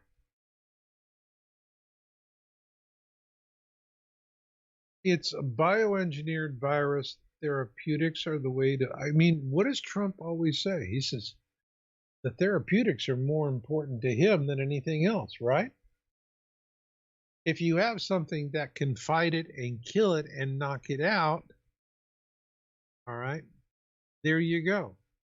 And I can see with a lot of people, I don't want to, and this is something with President Trump that I'm really grateful for. If you want to be vaccinated, it's a matter of choice. Of choice, right. It's not where the government's going to jab a needle in you. And this is part of the Fauci, Bill Gates eugenics program. Bill Gates is like he's bringing vaccines and go to Africa. The people in Africa want Bill Gates arrested and put in prison for murder. They vaccinated all kinds of people in Africa and they died in the droves. Children died in the droves, developed terrible conditions. He brought nothing but pain, misery, and death with all his vaccination campaigns. And so this is, if you have a government, the government says, we have the right to stick a needle in you, and we don't have to tell you what's inside that, inside that syringe. You're just going to have to take our word for it. I mean, it's like losing your right to vote, to have your vote counted. We're mullets, we're fish. They're just doing with us whatever they want to do with us. And they're going to set us up to fail so that we die off in terrible numbers when Planet X comes through. I had to come back to it. I mean, everybody, this is everything, as I keep telling everybody, what we have right now is the first battle to fight for our lives with what's coming around the corner. We're going to see in a few years. I mean, when we're looking at Planet X in the sky, who do you want in the White House, Biden or Trump? Which one? I'd rather have Jackie Chan. I was trying to get you to laugh there, Marshall. I was thinking, I have a lot of respect for you, Marshall. I don't want you to get too doom and gloom on here with all of us here, Marshall. I wanted to cheer you up for a second, get you to laugh, and I accomplished that. Yeah, well, that's good. And that's, we're helping each other. You deal through it. We look at the dark side of this thing. It will be all right, though, Marshall, That's it. Yeah, we'll be okay. It's all good. Don't worry, ladies and gentlemen. Yeah. I don't want to bring everyone down. I know this is kind of a dark subject here, a very dark topic. And Marshall, for the longest time, I've been telling my listeners here that these vaccines that are going to be rolled out to the public, they will be mandated. I mean, you're going to be required some sort of ID to board an airplane. I'm pretty sure eventually that's going to happen. And we're seeing that Ticketmaster to verify COVID vaccination status of fans before they can actually enter the building. I guess they're going to do some sort of experimental procedure here at Ticketmaster, and they're going to see how all this goes out. They're going to plan to use their smartphones to verify whether customers have been vaccinated or tested for COVID. And this article just was released recently. I just didn't think Ticketmaster would be the first to step up and do something like this. Many others will follow, Marshall. Well, they will. There's a lot that are going to follow. And we have all of this required, and it's all of this stuff that's going on. Right. If we get past the election and Trump wins, this is going to settle down. Everybody talks cases. It's how many people are actually dying. Very low amount. That's right. And so the the remedy cannot be worse than the malady. And that's what we have. And this is all political. People understand this. There are a lot of people who are doing it because, and you know, the ones that I see are the most gullible of all of this fear are the folks in their 20s. That was the one thing that amazed me as I went across the country. Like people in their 40s, 50s, and older have been there, done it, seen it, bought the t-shirts. They know bullshit when they say bullshit. Right. It's the 20 somethings that if you didn't have a mask, oh my God, I mean, the look in their face, the terror, the horror. You don't have a mask. I got that look when I tried to go get some fast food a few days ago at Jack in the Box. Yeah. They wanted me to cover my face with my t-shirt, but I didn't have a mask again, by the way. Yeah, well, what you do is just simply say medical. I have a medical condition. Is that the drive-thru? That prevents me from doing this. Yeah. And you can do, there's a lot of folks that do that. They'll go without the mask and say medical. But you sound like you're living in an area that's a Democrat-controlled area. Well, Marshall, I'm in California, so yeah. Oh, God. Of course. Yeah. There you are. There you are. Yeah, you're smack in the middle of it. I really am. They refuse service if you're not wearing a mask out here, and that's going to be everywhere, I'm pretty sure, in due time. No. With Biden, sure. I didn't see that. I was going across the country. I didn't see that. And there a lot of that. There were in the flyover states. There were people, and then people just, they'll wear it, but they pull the mask down to their chin so that they can breathe. Right. And people do that. I call it the chin strapping.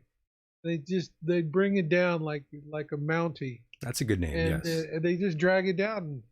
I see them doing it here in the stores. It's different areas. If you're in a fear area, they're buying the bullshit. That's it. They're drinking the Kool-Aid. They're totally, MSNBC and NBC and all these. That's all they see. If they go to their fact checkers, that's all they see. I just don't understand why anybody would go use fact checkers. I mean, Orwell called them thought police in 1984, and yet people go out and they do it. And it's insane to me. Yeah, we see a lot of that. That's for sure. Yeah, we see a lot of it. But it's, no, this is right now, you've got all this craziness going on, but Trump wins the election, and I do believe he's going to win the election. At that point, he's not running for anything anymore. And this charade can stop. I think he needs a vacation. I think he deserves one. Oh, yeah. Yeah, I was happy to hear you went golfing, and go get a little bit of rest.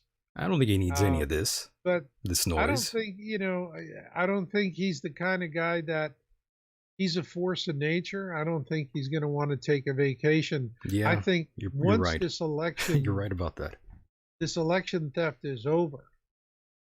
The Trump agenda is going to roll out huge. What I see coming after Trump wins the election for the second time is what's on the horizon. What are we going to, what's going to be because we're going to go into a period of international tensions and conflict. All right? Because this is it. Everyone's playing for the whole enchilada. The big Who gets kibosh. to be, king of the dog pile. All right? Right. And what I see that's going to happen next is actually going to be what will be a very, very difficult trade war with China. And China is they're setting up their trading alliances and using their military to extend power. But Trump and Pompeo have been doing the same thing, and they're building the alliance. And so I see us moving into a global arena where we have essentially the Eastern Alliance, which would be dominated by China, and the Western Alliance, which would be the United States. And you're going to then have all these frictions and tensions, military incursions. I'm not seeing where we're going to outright have, a direct war, but there's going to be border tensions. I can see a huge PLA presence going into Canada. That's going to be an issue. And then it's going to be trading partners. Who's trading with whom? And there's going to be a lot of contention there. And here's where, even though China has the population, America has the experience. Because if China is going to prevail, they have to have the naval strength to do it. They have a large navy, but their tactics and their technology are not on par. And if there's one thing we've learned, is technology makes the big difference. Remember the Battle of Midway we were talking about? Japan came That's right. out with 4 carriers against 2 carriers on the American side. One carrier was limping. It was Also, Marshall, gone through huge repairs. Right, and Marshall, as we both know, technology will fail, as our friend Bolt told us that in the past. Technology will fail, but things work out in the end. All right, it's not only the technology, it's the tactics. The Chinese, the PLA conducted, I think it was last year, or in 2018, it was 2018. They wanted to see how well the military they're building would perform against an American military. So they had their 2 forces, their blue force and their red force, and everybody had the same tanks, jets, planes, artillery, they had everything. The difference was, once the side that was representing America used American battle tactic and strategy, and the Chinese side was using the Chinese version. The Chinese opposing force that was using the American techniques absolutely devastated the other. All right? It was the equal on technology, equal on numbers, totally devastated the others. What China learned was that they had a long way to go in terms of developing this technology and this technology of war. One of the things, in America, let's say the Chinese were to invade, we have a lot of veterans who have learned very painfully about what's called asymmetric warfare, called IEDs that blow up your Humvees, blast off your legs, put you in a wheelchair for the rest of your life. We have learned on being on the receiving end of asymmetric warfare. And we have hundreds of thousands of veterans who understand this. So even if they defeat our technology, war is won with boots on the ground. You have to take and hold the territory. That's what wins a war. Navies don't win wars. Navies provide protection and heavy lift capability. Air forces provide protection and logistics support. But navies and air forces are basically in support of your land troops, because that's it. That's where you're going to win your war. That's where you plant the flag. It's boots on the ground. For the Chinese, if they're going to get into a situation with us, a non-nuclear situation, it's going to be a bloody mess. Because now they're going to have to do something they haven't done before. They got to fight a war on the other side of the world. That's a lot easier said than done. So logistically, they're going to have a real nightmare. They're going to, especially with our good naval capability, to take out their ability to heavy lift supplies, troops, and manpower. Yes, and Marshall, I hate to cut you off, but we are running out of time here. I just realized that we went over quite a bit here, but I've been enjoying this conversation. I did not want to interrupt you at all. And Marshall, to close this out here, I did want to mention Apophis, as it has made news once again, and I'm sure you probably had briefly seen the reports of the asteroid might collide with Earth in 2068 is the estimated time. And just a few days ago, Marshall, I had a chance to watch an advanced copy of Greenland, and that's with Gerard Butler. Yeah, he plays the hero as he tries to save his family from a comet. Yes, you guessed it. It's very much like Deep Impact and Armageddon. And you're going to like the movie, Marshall. Excellent. I'll take it in. Greenland, yes. It comes Greenland. Out, yeah. That's it. I'm going to go do it. I think you'll like it for sure. So, Marshall, in closing, I do want to thank you for being a part of the program yet again. You've been a regular guest here. And I always look forward to our conversations. I consider you a friend of mine, Marshall. You're a stand-up guy, a straight shooter like myself. You're a talented writer. You're a wealth of knowledge, and I always learn something new when we have these discussions, Marshall. So right now, go ahead and plug anything you'd like. The floor is yours yet again, Marshall. Folks, I'll tell you what.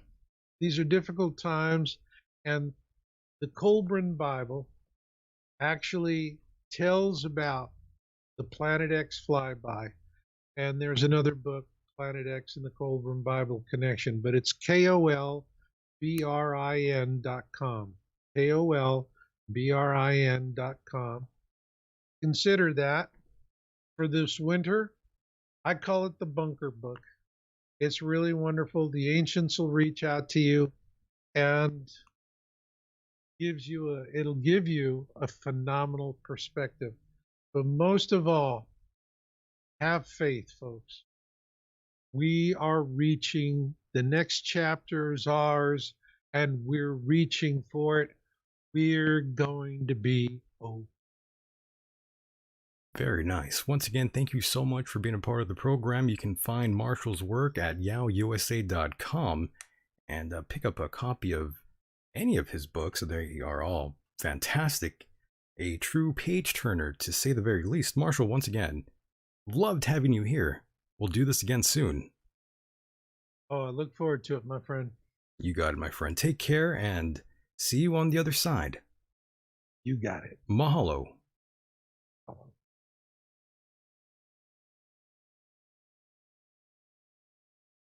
And there he goes, boys and girls. That was the one and only Mr. Marshall Masters. And during the beginning of the program, I said before I carry on this evening, I felt it would only be appropriate that I tell you this message.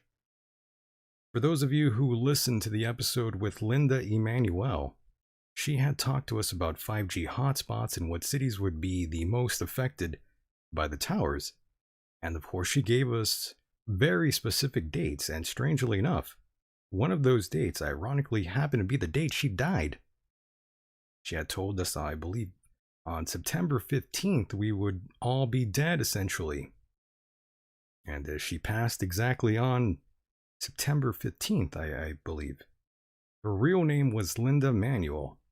I did try to reach out to her a number of times, but of course she never responded. I know the comments she received on her videos, and I'm sure the comments she received on the page here on YouTube didn't help her. On the last episode she did on her own podcast, it seemed like she had a pretty bad mental breakdown. She was even crying. And I didn't know her very well at all. She had reached out to me because she felt what she had to say was quite vital. Life is wild, folks. You never know. You really never know what anyone is thinking or what anyone is actually going through in their lives. From what I did know of her, she was a very kind soul.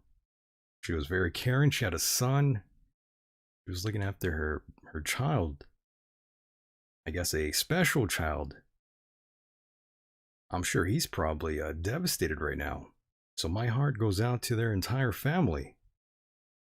I know eventually her family might even find this, so, I'm sorry about your loss. We certainly appreciated Linda here, and she will live on through this program. What has been recorded will still live on.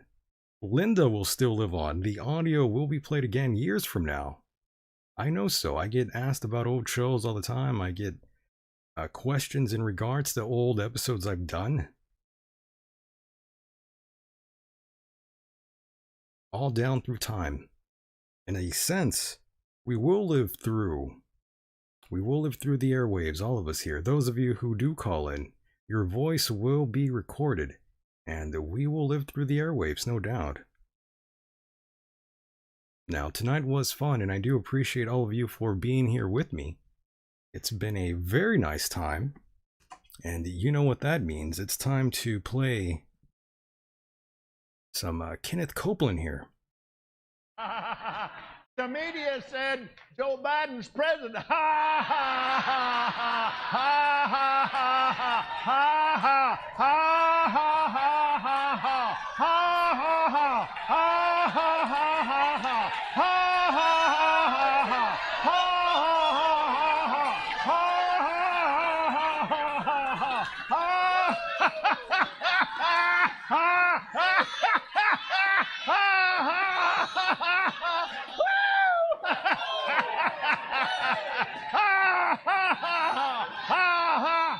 He's lost his mind, no doubt.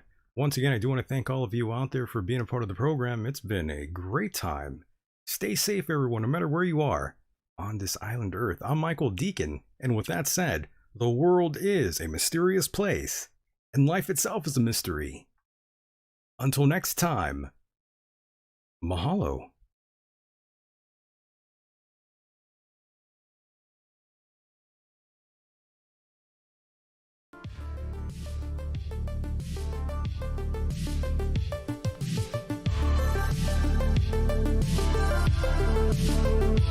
We'll be right back.